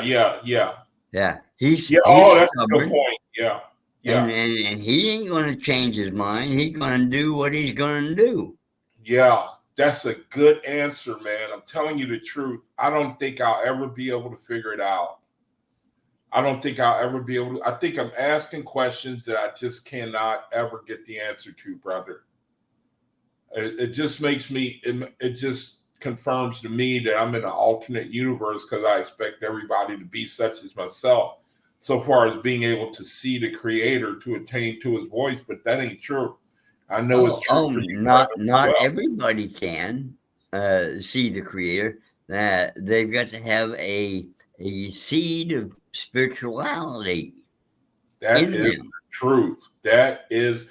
Now I don't want to sound proud like I can do something you can't, but that's the only way that you can, oh man, because it teaches me so much about human, if I may say, human nature. Well, we all teach and we all learn from one another. Yes, nice point. And then when we unite in this endeavor, that makes us great according to Creator, because wait a minute. Is the one you said makes us what? Makes us great. Oh, right. Yes. But all glory goes to the Creator because He planted that seed within us to begin with. It's the same question. Who am I? Why am I here? What am I supposed to do? We all have that question. But I think, what I think I've seen is people, they may ask that, but it just stays on the surface level, while other people can continue to dig and ask for understanding. Exactly. While others, like I've recently been talking about the home care lady that comes by here. And I just get a real thrill and kick out of her, but I'm starting to be disappointed because she has her own mind, but it doesn't get the understanding of the OAHSPE, it cannot penetrate her. You know what I mean? At this point, brother, it's just a seed, right? It's planted in the ground. Yeah. Right. You keep watering that seed, right? Little at a time. Don't flood it, right? Yeah. And guess what? That seed going to germinate. She might ask another question or 2 or 3 questions. Now, it's interesting you say that, because that's the game plan that I think that I've been given. Don't flutter. Don't flutter. Because last time she came in, now she's supposed to come in tomorrow, but she has to take the day off. She'll be back Friday. And my plan, since she brings it up, like I was saying, I stopped. I don't open my mouth anymore about the OAHSPE since dealing with my cousin in front of my brother, the way we were dealing with. That was the straw that broke the camel's back right there. So my mode of operation, if somebody opened their mouth, then I'll let it all hang out. But with her, what I do is I sit there while she's doing my bandaging, and I won't say nothing, because I know and the last day she came, she said, now what, tell me more about the OAHSPE, She said, what was the point that you were making again? And so that's my plan, is to get her. I'm going to let the silence become uncomfortable so that she can think up a conversation. But whether it's taking hold, I can't say right now. And I have to agree with what you're saying. Just give them a little bit at a time. Let them keep coming. And then keep trying to present an enigma before them that'll keep them, Yeah. questioning. There you go. Yeah. I love it, man. I love it, But for right now, it's a disappointment because she's tied to the earth with just trying to live. A lot of people like that. They can't hear. I mean, they got great attitudes, I think, a lot of people, but they ain't got no time for anything that don't pay a check in a week. They just got they got no time for fairy tales, what they would call.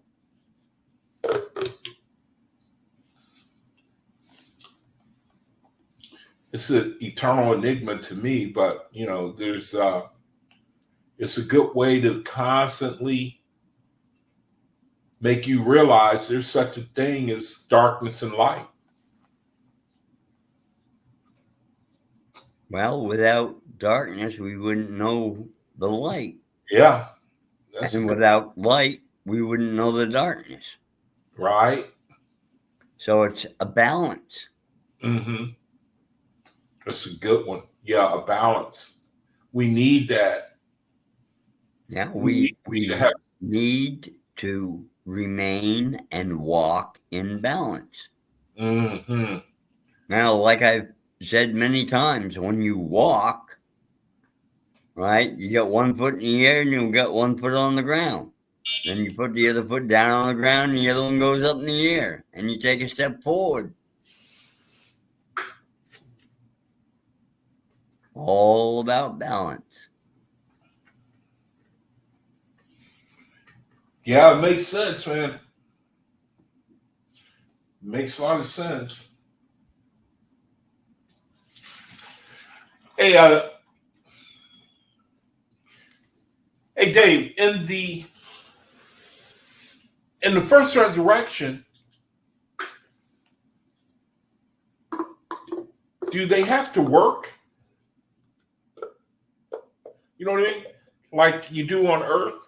Well, if they're in a first resurrection within a colony that's headed by God's host, yeah, they begin to work. I mean, if they're taught different things, like general labor and measuring and nurturing, then you have to think that it's for a purpose of, Well, they would start out basically with what were they doing on Earth, right? What was their occupation on Earth, yeah, yeah, yeah, right? They'd yeah. They get start credit with for that. that, and then eventually create more courses and studies along that line, which would lead into different studies, right? Hmm. If you're a carpenter, right, Hmm. and you're building a house, right?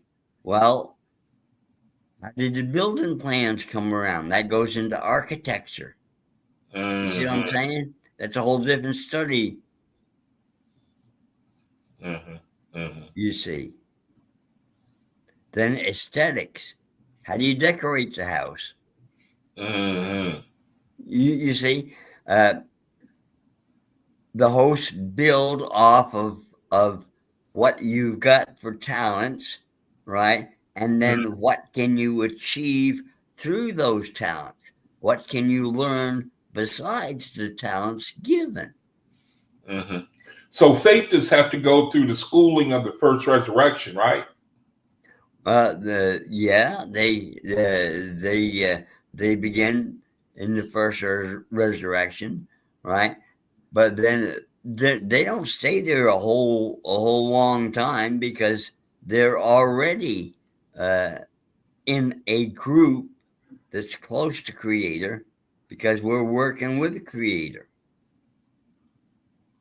You Yeah, that see, makes sense. That makes sense. It kind of reminds me of what I was just saying about there are some children in school, you notice that they are on the fast track to university and success in the world. They're in a different place in their academia. yeah.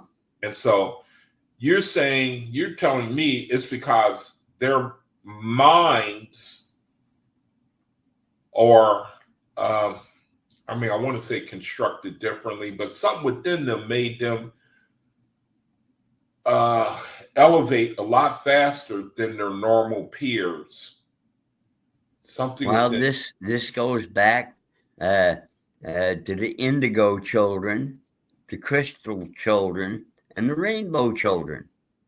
Hmm. You Who are these see, people? they're already born with that intuitiveness. You see,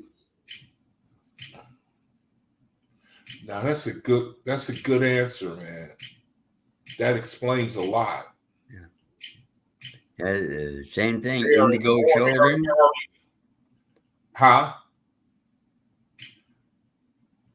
They are born with that intuition. Indigo children, indigo kids are upgraded version of the blueprint of listen, look at this. They are creative and rebellious souls who are that sounds like an Aquarius. Aquariuses are known for being ahead of their time. Indigo children or indigo kids are upgraded version of the blueprint of humanity. They are creative and rebellious who are here to lead us into the new age of enlightenment and evolution. Listen to this. Indigo children are agents of peace, justice, and they have no tolerance for evil. There's Elijah. There's Elijah. This sounds like Aquarius right here. Okay, check out the other one. Uh, uh, crystal children and rainbow children. Wow. Crystal, crystal, crystal. Now, right here on the top. Oh yeah, yeah. Yeah. Looking at the keyboard. What is a crystal? Rare traits of a crystal child. Okay. Wow, this is interesting. Crystal children. The faithists are spiritual crystal children because they're ahead of their time spiritually, and it's not going to be manifest. We're going to go to the first resurrection. It's going to be the total opposite for me. I never had to repeat a grade, but I like to say that I was supposed to. But here in the spiritual, it's going to be, why does Yaquab get to start off with college prep classes and he's only in the third grade?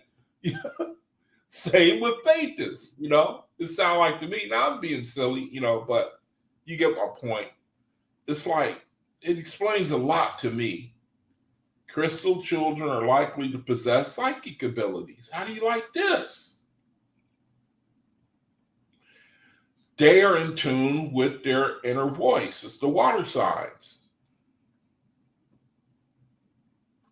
They do not have a need to manipulate others. That's like, I know what that means, but let me see. They don't have a need to be fake. No, that's not a good definition. They don't have a need for you to approve. No, I don't think that's what that's saying either. Now, they do not have a need to manipulate others. Let me see. Let me put that in artificial intelligence. I want to see what that means. Let me put that in artificial intelligence. Everybody bear with me for a second. Let me see what this means. They do not have a need to manipulate others. What does this mean? Period.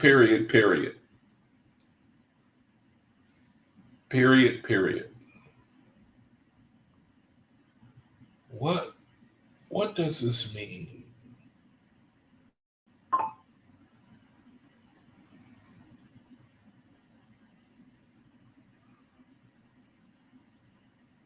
When someone does not have a need to manipulate others, it means they are confident in themselves. They don't need to control or influence others to feel secure or important. Okay, so they have a high degree of assurance. They respect others' autonomy. It means they recognize and respect the independence and decision-making of others. They don't seek external, their self-worth is dependent on others' approval or recognition. They're self-sufficient. They are capable of meeting their own emotional, psychological need. Wow. They don't have a need to manipulate others. Wow, that is just amazing. They communicate openly and honestly.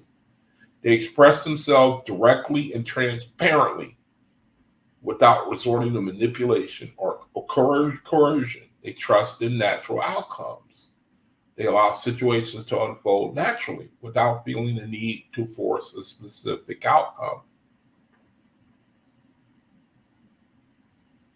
They embody integrity and authenticity. They act in alignment with their values, principles, without pretenses or hidden agendas. Such individuals are often characterized by emotional maturity, self-awareness, empathy, healthy boundaries, authentic relationships. When someone doesn't need to manipulate others, they create space for mutual respect, trust, open communication, healthy relationships, personal growth. The trait is a hallmark of emotional intelligence, spiritual maturity, and genuine leadership. Wow, this encompasses all the signs, really, and their positive vibration. That's very, very interesting, man.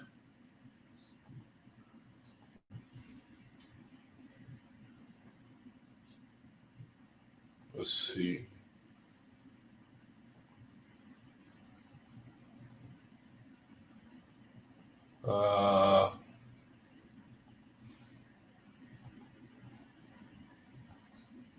Indigo children. Oh, shoot, that's what I was looking for.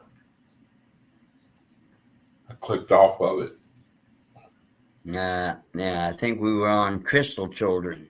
Our crystal children, yeah. I clicked off of it. Yeah, here we go. Crystal children. What was the other one you mentioned? You mentioned one more. Rainbow Children. Oh, rainbow. So these people, crystal children, have unique and strong. In many cases, it says crystal children have unique attributes and personality traits. Crystal children. Now, we can't say this about everybody. I mean, doesn't everybody, one way or another, fit one or more of these attributes? They do not need to manipulate others. They are earthly. In many cases, crystal children are either autistic or on the autism spectrum. Crystal children tend to stare. They often have unusually colored and round eyes. Crystal children are physically and mentally sensitive. They're spontaneous and may act without regard for consequences. That's Aries right there. That is Aries to the max. Crystal children love climbing and have a strong sense of balance. That's Libra. Strong sense of balance. They're very affectionate. You see these children, they can be born into any sign. Yeah. Oh, absolutely. That's what I'm seeing here. They love expressing themselves through music and singing. Now, that's a difficult one. I think there's a lot of signs of people like that. Crystal children may easily suffer from sensory overload. Now, that could be cancer. That could be cancer right there. Sensory overload. They have a strong physical response to negative events. That could be any water sign. That could be any water. Really, it could apply to anybody, really. But it's indicative of some vibrations more than others. Crystal children. The crystal children exude love for their family, pets, and friends. That's Sagittarius, and that could be Cancer. Well, shoot, man. Them mostly. Sagittarius and Cancer. They're honest. That could fall. Well, that could be anybody too. Primarily, it could be Capricorn. So let's see. Rainbow children. Rainbow children. Indigo, crystal, and rainbow children. Is your baby a star? What does it mean if you're a rainbow child? A rainbow baby is a term for a baby that's born after parents have a pregnancy loss. Wow. The name draws on the symbol of the rainbow, representing beauty after a dark time. Wow. Nearly 1 in 4 pregnancies end in loss. That could be miscarriage, stillbirth, or ectopic or molar pregnancy. A rainbow child. How rare are rainbow children? Having a rainbow baby is not uncommon. Okay, say it's not uncommon. Approximately 85% of birthing people who have experienced one miscarriage are going to have a successful pregnancy, along with 75% of birthing people who have experienced 2 or 3 losses. Any of you brethren in here rainbow children? Hey, daughter of the Great Spirit. There's Sharice. She's had rainbow children, right? Yep. I had a few rainbow children. Yep. Man, that's the sister that has 7 children. She lost a pair of twins, or she lost some twins, and she also had a near-death experience. That's her in the room now. Wow, man, this helps explain a lot to me, because in our reality, you got children who are way ahead. they would fall under crystal children, I think. You had people in school and they were just in the 8th grade going to college prep courses. And so it sounds like that's what faith is starting to me. We cross over, we go to school, we were in the 3rd grade, we taking trigonometry, and it was shoot, man, probably in this reality, you got children taking quantum physics in the 3rd grade, you know. But you get my drift?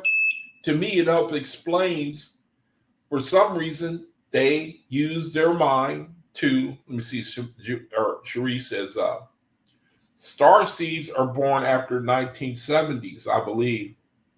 Oh, really? I wouldn't know. Dave, you know about this? Yeah, go ahead, check out star seeds. Oh, yeah, we haven't looked at that. Star seeds, I didn't know about anything about them. Star seeds. I think I put up a video or 2 on them. There are multiple. Shoot. Let me see. Star people. Is that the same? Yeah, these are. No, go for star seed. Look for star seeds. Okay. Yeah.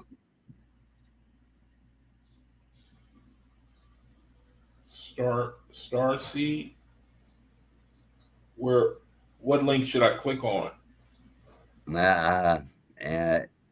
Use your intuition there, brother. Star seed. How about what this lady has to say? Star seeds. Story of the evolution of the human spirit from the roots of Burning. What? I've heard about Burning Man culture. Or Burning Man.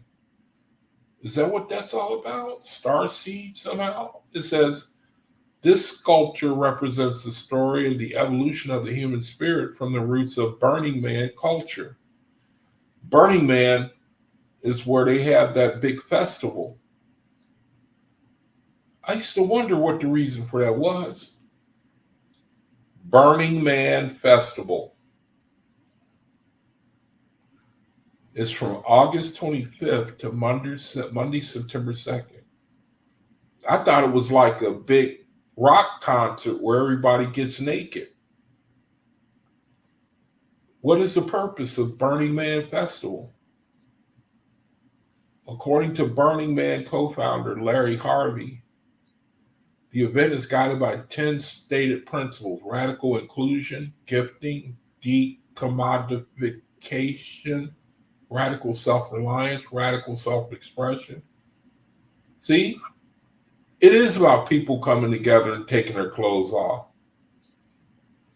Common effort, communal effort, civic responsibility, leaving no trace participation, and immediacy. See, Cherie says star seeds are the crystal children. Oh, yeah? Yeah. Now, so this is like a hyper new age type of thing here. Tens of thousands of people converge in the Nevada desert to enjoy a week of community, art, counterculture, free expression, and celebration of identity. 10 rules of Burning Man. The text in italics is part of Burning Man's official explanations of the principles, and what follows are my own music. Radical inclusion, gifting. What is gifting? He's giving away free money. Demodification. What is that? Decommodification. What does that mean? Decommodification. Decommodification has different multiple meanings. Removing an activity from the market. Okay. Social entitlements and market dependency. Housing. Decommodification, the removal of an activity from the market. The opposite of commodification, which turns objects into activities. And so I don't have a clue what this is talking about. A shift in the control and use of space from lower income to higher income social groups. Uh, so I don't got no clue what they talking about there. I got no clue. Decommodification. I don't have no clue what they talking about there.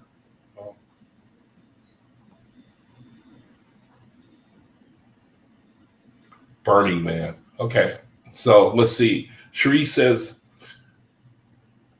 she never heard of Burning Man. She says not star seed, but star seeds. Star seeds. Star seeds. What are star seeds? Star seed. It just gives you star seed. It says the idea of star seeds originated in the 1970s and was introduced by Brad Steiger in his book, Gods of Aquarius. The belief is that some people originated as extraterrestrials, arrived on Earth through birth or by walking into an existing human bodies. That's interesting, isn't it? Star seeds. These are just different people, a collection of New Age spiritualists who believe their souls originated on another planet. Espouse a syncretic belief system combining esotericism, shamanic practices, as well as elements of science fiction. Well, I don't know. Star seeds. I mean, it seems like you could reason that these type of people are on the earth. They espouse a syncretic. Oh, can we? System. Huh? Yeah. Here, stop and think. All right. Star What seeds. happened when these people, all right, some of them slipped up and procreated with humans? Oh yes. Very Now, nice. wouldn't they be star seeds Yes. I would in think so. essence? Yeah. There you go. Now, you're saying that these fallen angels, do you call them that? Now, I don't call them fallen What do you call them? because they had no knowledge of procreation because they didn't have a physical existence. Mm, mm-hmm, So mm-hmm, they were unaware of what they were doing. mm-hmm, mm-hmm. But they have procreative abilities. Of course they did, because they had created human forms for themselves. Mm-hmm, And those human forms were capable of reproducing. mm-hmm, mm-hmm. Syncretic belief system, the result of combining different belief systems or practices to create a new religion or modifying an existing one. The word syncretism comes from. That sounds like what they used to create the Bible. The word syncretism comes from the ancient Greek word synkristismos, which means federation of Cretan cities. We see Elijah says the Adamu race that mingled with spirits are known as Eve. Isn't that interesting? They're known as Eve. Yeah. The Adamu race that mingled with the spirits known as Eve, because she was the mother of all living. Could be star seeds since they're from another planet.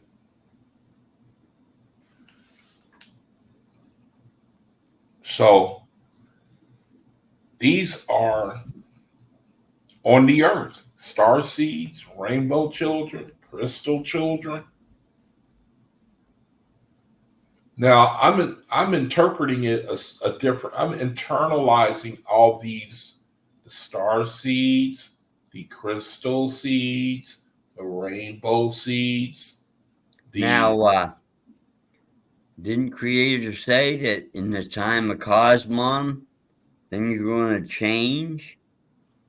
Mm-hmm.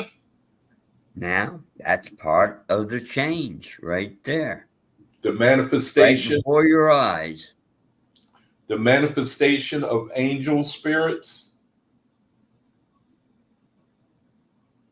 Is that what you're referring to? The Yep. manifestation of these types of Not only I'm referring to the introduction of beings who know Creator and stay with Creator. The crystal children, the indigo children, the rainbow children, the star seeds. That makes a hell of a lot of sense, man. Right? Yeah. We were sent here to help the people on earth. Are you talking about faithists? Are we star seeds? Are we indigo children? Some of us are. Yeah, I can believe that. Do they know they are? Some of them do. Some of them don't. Some of them learn they are.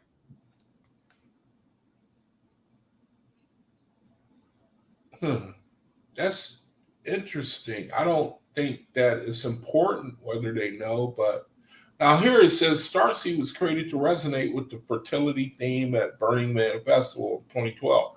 Okay, so it's just talking about the characteristics of the Burning Man symbol.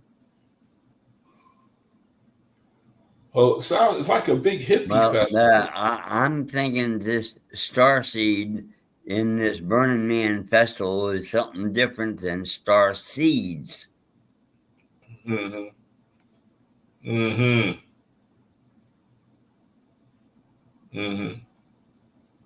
So you say that this is the fulfillment of the Cosmic Era, where the Creator says that we are going to be visited by angels and spiritual entities. No. We're not being visited; they're coming among us. Oh, wait! Now wait a minute. Let me stop you there for a second. You In said physical form. They are among us. See, Cherie says she is. Some do, same do I am. Some do. Some do. I am. Are you saying you're a star seed, Cherie? I believe she's saying that. So, star seed is meant to, what does it say here? The purpose of star seed.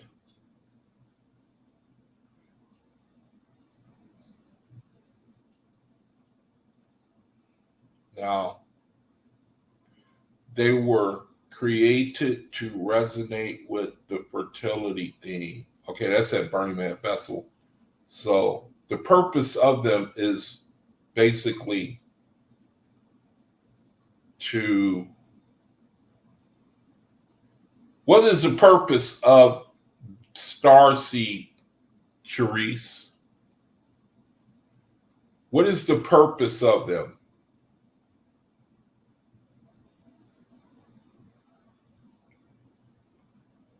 Hey, let me put the link in the room so you can come on and tell us what is the purpose of star seeds, plural, or star seed. Why don't you come in and tell us? Because it's hard to follow in the chat. Let me put the link in the room. So, like Indigo Children, Dave, you would say the purpose of them is to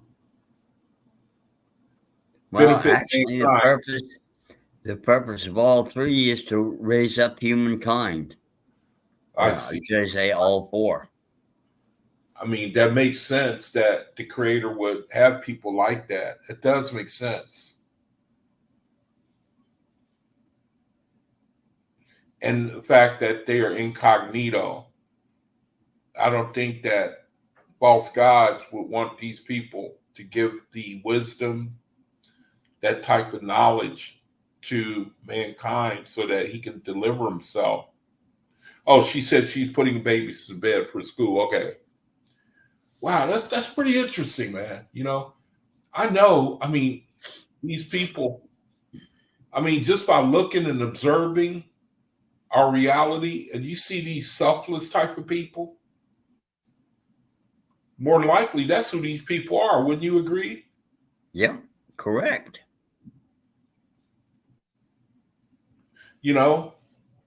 I mean, you got people, they protest, they put their, I mean, they do put their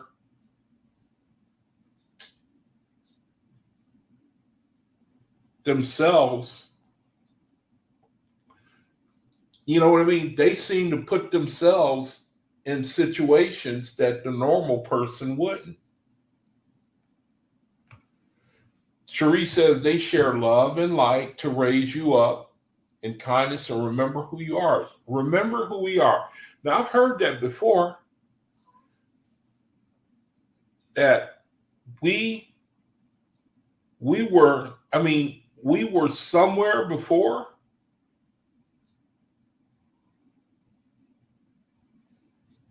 I'm asking, Dave, does that, I mean, were we somewhere before? Well, some of us were, I believe, yeah. Uh-huh.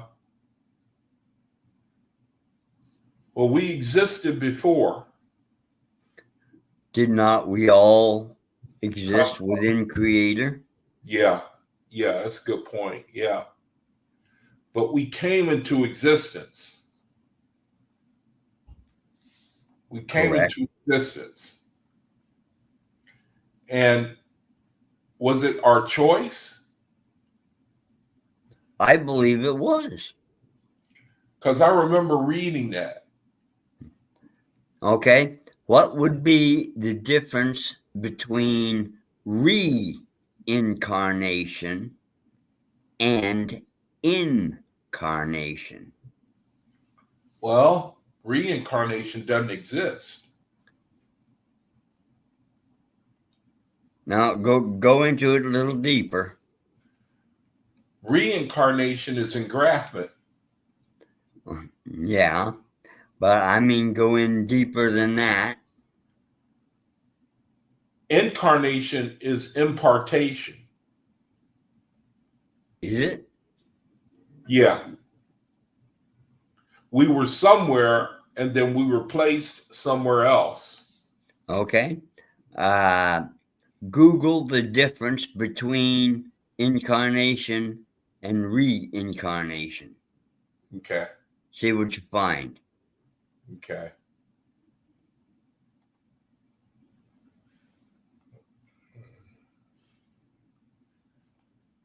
Difference between reincarnation and incarnation. The main difference between incarnation and reincarnation is that incarnation is the embodiment of a deity or spirit in a physical man. Oh, while reincarnation is the belief that non-physical essence is reborn in a new body after death. Incarnation is the embodiment of a deity or spirit in a physical form, such as human or animal. For example, Christianity. The incarnation is the belief that God became flesh in the form of Jesus Christ. Okay. Reincarnation is the belief that physical, non-physical essence, such as soul or spirit, is reborn in a new body after death. For example, if you believe in reincarnation, you might believe that if you were a garbage collector in this life, you might be royalty or in the next incarnation. Reincarnation is also known as rebirth or transmigration. Okay, so what am I missing here, Dave? It says the incarnation is embodiment of a deity or a spirit in physical form. Okay, it says here incarnation is the embodiment of a deity or spirit in physical form. Okay. Now, are we not all to become gods and lords and Lord gods and goddesses? Mm-hmm.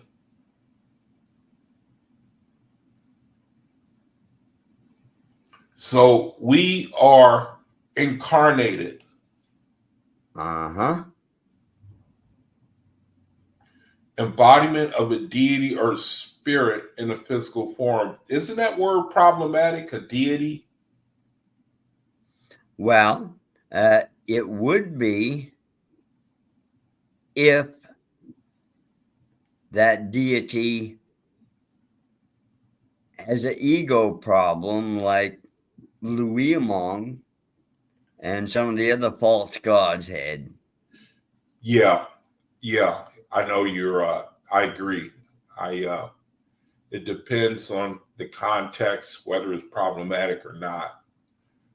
But it says we are incarnated, and because we will be a deity, a righteous deity, or a spirit in physical form, while reincarnation is believed that non-physical essence is reborn in a new body after death. Now, that's of course problematic because there doesn't Yeah, because that leads to a endless progression. circle. A circle has no beginning, no end. No end. Right. Yeah, good point. I like that. That explains a lot too. Now, Cherie says that we agree, we chose to come here. And I've heard that before. And to me, it helps confirm why the creator says basically don't complain about anything. Don't complain about anything concerning you. So it's like he's saying that we agreed. And I also think I recall reading where there is a definite benefit to being on the earth. Have you heard anything? You recall anything saying that, Dave? Oh yeah, several near-death experiences that I posted on your page say basically the same thing. Mm-hmm. Mm-hmm. Man, this It's makes a hard school. Uh-huh. This makes a lot of sense, man. I mean, my eyes have really been open to something, how the creator here, I'm sitting here thinking that there's going to be some sort of manifestation of spirits that we never seen before, and they've been here for a while. Yeah. They've already been here. And it explains why there are some people who are very selfless in this reality. More than likely, these are star seeds, indigo children.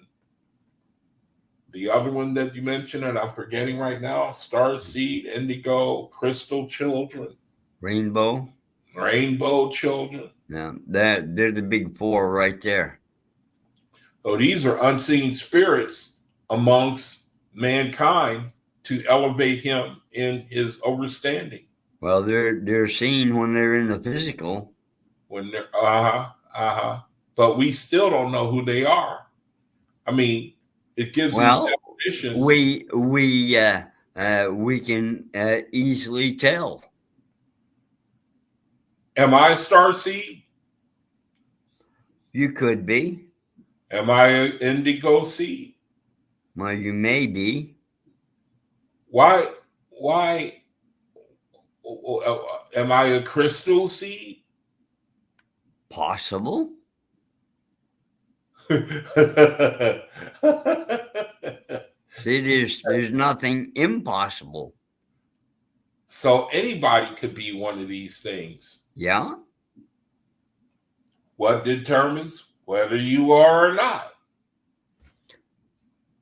I know. Where does your loyalty lie? Does it lie within materialistic values, or does it lie within spiritual values? So I am a star seed or a rainbow child. Let me see, a rainbow child. No, I'm not a rainbow child. A rainbow baby is a term for a baby that's born after parents. Okay, so I'm not that. We see a star seed. No, wait a minute. That's what we just read. A crystal seed. I clicked off of the link. Now, the crystal and the indigo seed seems to have certain type of characteristics. So anybody Could be any one of those things. Most likely faithists. Yeah. Or one or the other. More specifically, indigo or crystal children. Now, I can receive that. I think that the world will make it more exclusive to fit their own biases looking at this type of thing. But I can see from the knowledge of the OAHSPE that people Now, here's something. As the old guard dies out, mm-hmm. and the rainbow, crystal, indigo, and starseed come into and increase, you're going to see changes in the world when they start taking office and changing government policies and such. Now, this is some explosive information you're talking about. It makes a whole lot of sense about how the Creator comes amongst men and they don't even know it. And how he says in the OAHSPE that he starts from the root of the problem. And how he says he deals with the children. Now we know how. He equips them. And that's not something that a person can just look and see. And you see, this has been going on for roughly since the birth of the time of Cosmon. And it's only about 170 some odd years. Right. The indigos were the first star children to come to Earth. They began to transition from our outdated and sometimes violent way of thinking. This is so powerful. This is amazingly powerful stuff. The crystal children. So I sound like an indigo child. Because I used to be a staunch racist. I know my views were absolutely violent towards white people. It says, and the Creator changed all of that. It says the crystals came after the indigos. Their mission is to build a foundation of a new society in which we will eventually all live in peace and goodwill. There you go. That's faith for sure, brother. This is a new and latest generation of star children. These guys and gals will pick up where the crystal children left off, and they will help us remember our higher selves and connection with the spiritual realm. Also, they will teach us of unconditional love. And wow. And once we align with love in society, we will enjoy coexisting with other humans and life forms on the planet. Sounds dreamy, right? That's a Pisces thing. Dreamy. They're dream people. This makes so much sense. Rainbow children are unique that they never lived on planet Earth before now. Will you listen to this stuff? Will you look at this stuff, man? You see, ASNAS says Obadiah 121. Okay. We'll look at Obadiah 121. This is just, oh, man, this is really something else, man. This is, Creator, thank you. Can I thank you, please? Creator, please. Obadiah chapter 1, verse 21. This is so beautiful tonight. Tonight is the most beautiful. See, oh, thank you, Creator. These people are so beautiful that I'm fellowshipping with. I mean, wow. And say, oh, yep, she's told us that before. And Savior shall come upon Mount Zion to judge the Mount of Esau. That's happening right now. Isn't that something? I'm sorry, man. I get excited. I get so excited because there are different labels in the earth that disguise who these people are. She said, notice the saviors with an S. Yeah, plural. Many of them. Yep. Now, wow, will you, brethren, please listen? Will you please love what we are sharing? You're killing me, man. This is, I'm sorry. I'm overloaded, man. This is too much. This opens up a whole nother world, how to see the world. It opens, this is just incredible. Just like the brother on the Wednesday Bible study, man, he said, anything that benefits is profitable. Anything that benefits is profitable. He's a Pisces too. The world is, wow, this is just amazing to me. 13 signs your child is one of the rainbow children. Very forgiving, strong-willed, telepathic. Now, I don't know. I don't think I'm telepathic. Now, these are talking about children. It says rainbow children. They have large, soulful eyes. What is a large, soulful eye? Large, soulful eyes.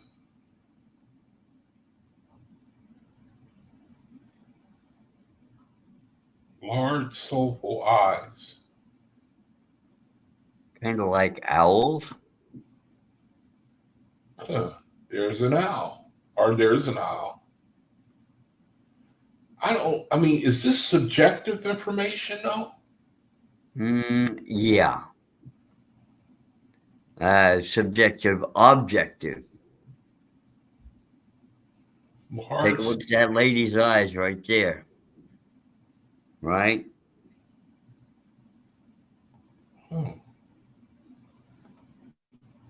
Soulful eyes. Yeah. Now I could see it in that bulldog. Yeah.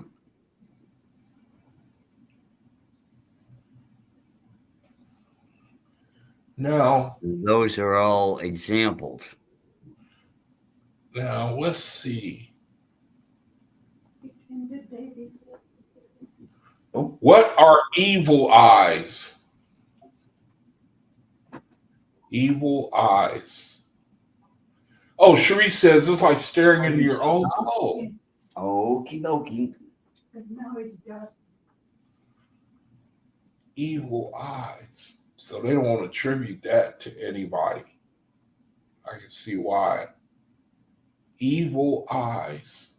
Oh, there's an evil eye. There's an evil eye. Yeah. Evil eyes. I'll be back in a minute. Sampaku eyes. Sampaku eyes. Okay. Let's look at Sampaku eyes. Oh, wow. You know, Sampaku. What are Sampaku eyes? Oh, shoot. It didn't spell it right.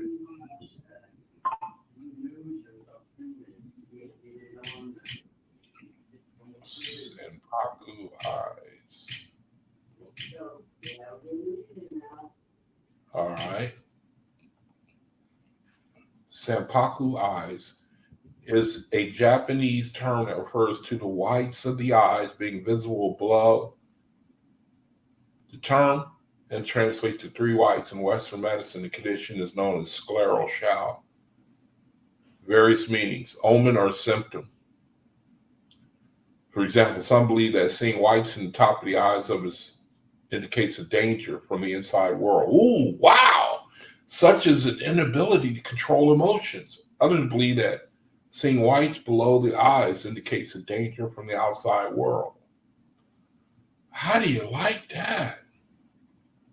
How do you like that? Wow.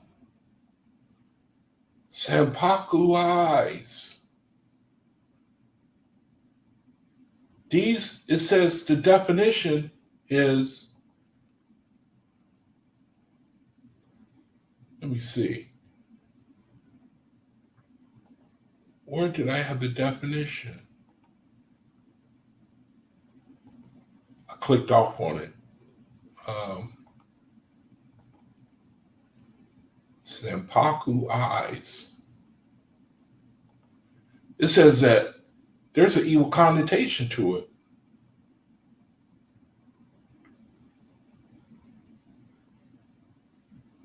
Senpaku eyes is a Japanese term that refers to the whites of the eyes being visible above or below the horizons. The term translates to three whites.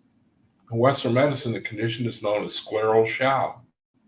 It says in alternative medicine, senpaku eyes are believed to have various meanings as an omen or a symptom. For example, some believe that seeing whites at the top of the eyes indicates a danger from the inside world, such as inability to control emotions. Others believe that seeing whites below the eyes indicates a danger from the outside world. Let me see.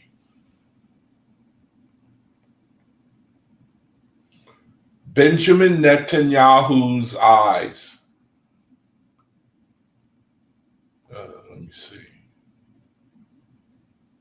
You can see a lot of whites below his eyes.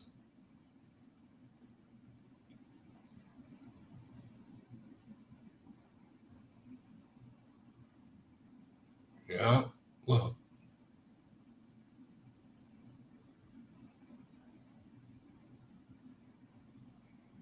He does have evil eyes, I think. Look at that right there. Senpaku eyes. All right, I ain't gonna hold nobody else up, man. I want to look at this stuff, man. This is simply unamazing. It's just crazy to me. Click on images of Michael Jackson's eyes. Okay. Click on image. All right. Michael Jackson's eyes.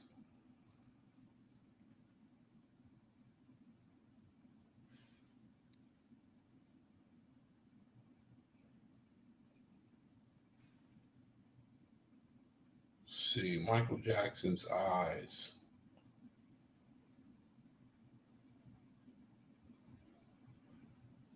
See.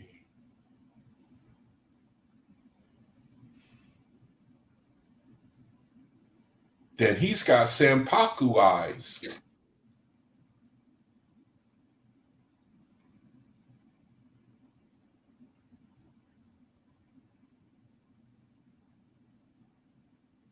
No, wait. Now, I don't know. See, doggone it, man. This is some subjective stuff. You know, I don't know where my biases enter in and where they end.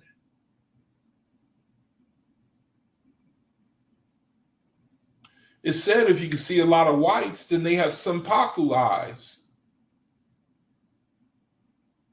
Right? What do you say? What do you guys say his eyes are?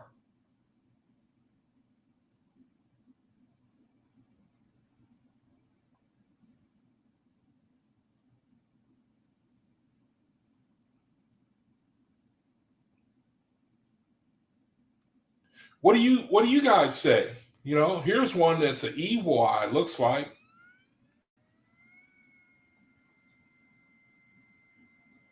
Those are evil eyes. What do you say? What do you say, Sanath? What does his eyes look like to you?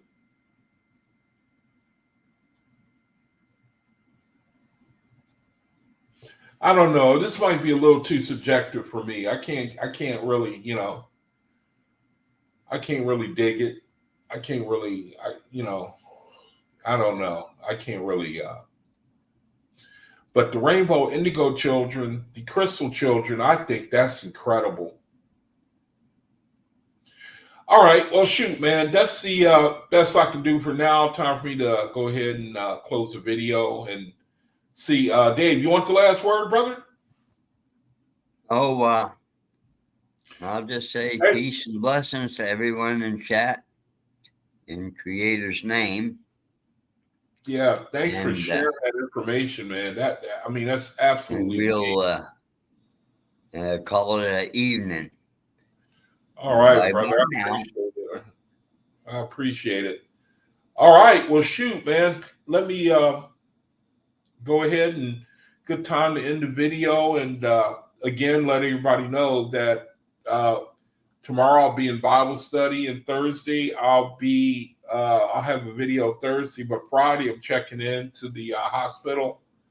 And I'm of the belief that they may keep me a while. And if they do, then I won't be able to make videos. So just let everybody know. And I'll put it either way in the title of the next video. If I believe I'm not going to be able to get out for a while, I'm just going to date it for scheduled to come on next year sometime so it can stay up. So brethren can know what's going on with me or why I'm not putting up videos. So that's the schedule, brethren. Man, thank you for joining me. Want to thank the Creator for the information about, the spirits in the world. And it explains why there's a lot of good in people. They're being real selfless and will try to lay their lives on the line for their fellow man. It explains a lot. So thank you, Creator. Thank you for my brethren coming in and sharing. And wow, man. So, brethren, thanks, Elijah. Thanks, Asenath. So, thank you, brethren, again. Blessing me. You bless my soul, your information. Sharice, man, oh, man. So, brethren, thanks again for joining me. Thank you, Creator. And until I see you again on video, shalom, peace be unto you.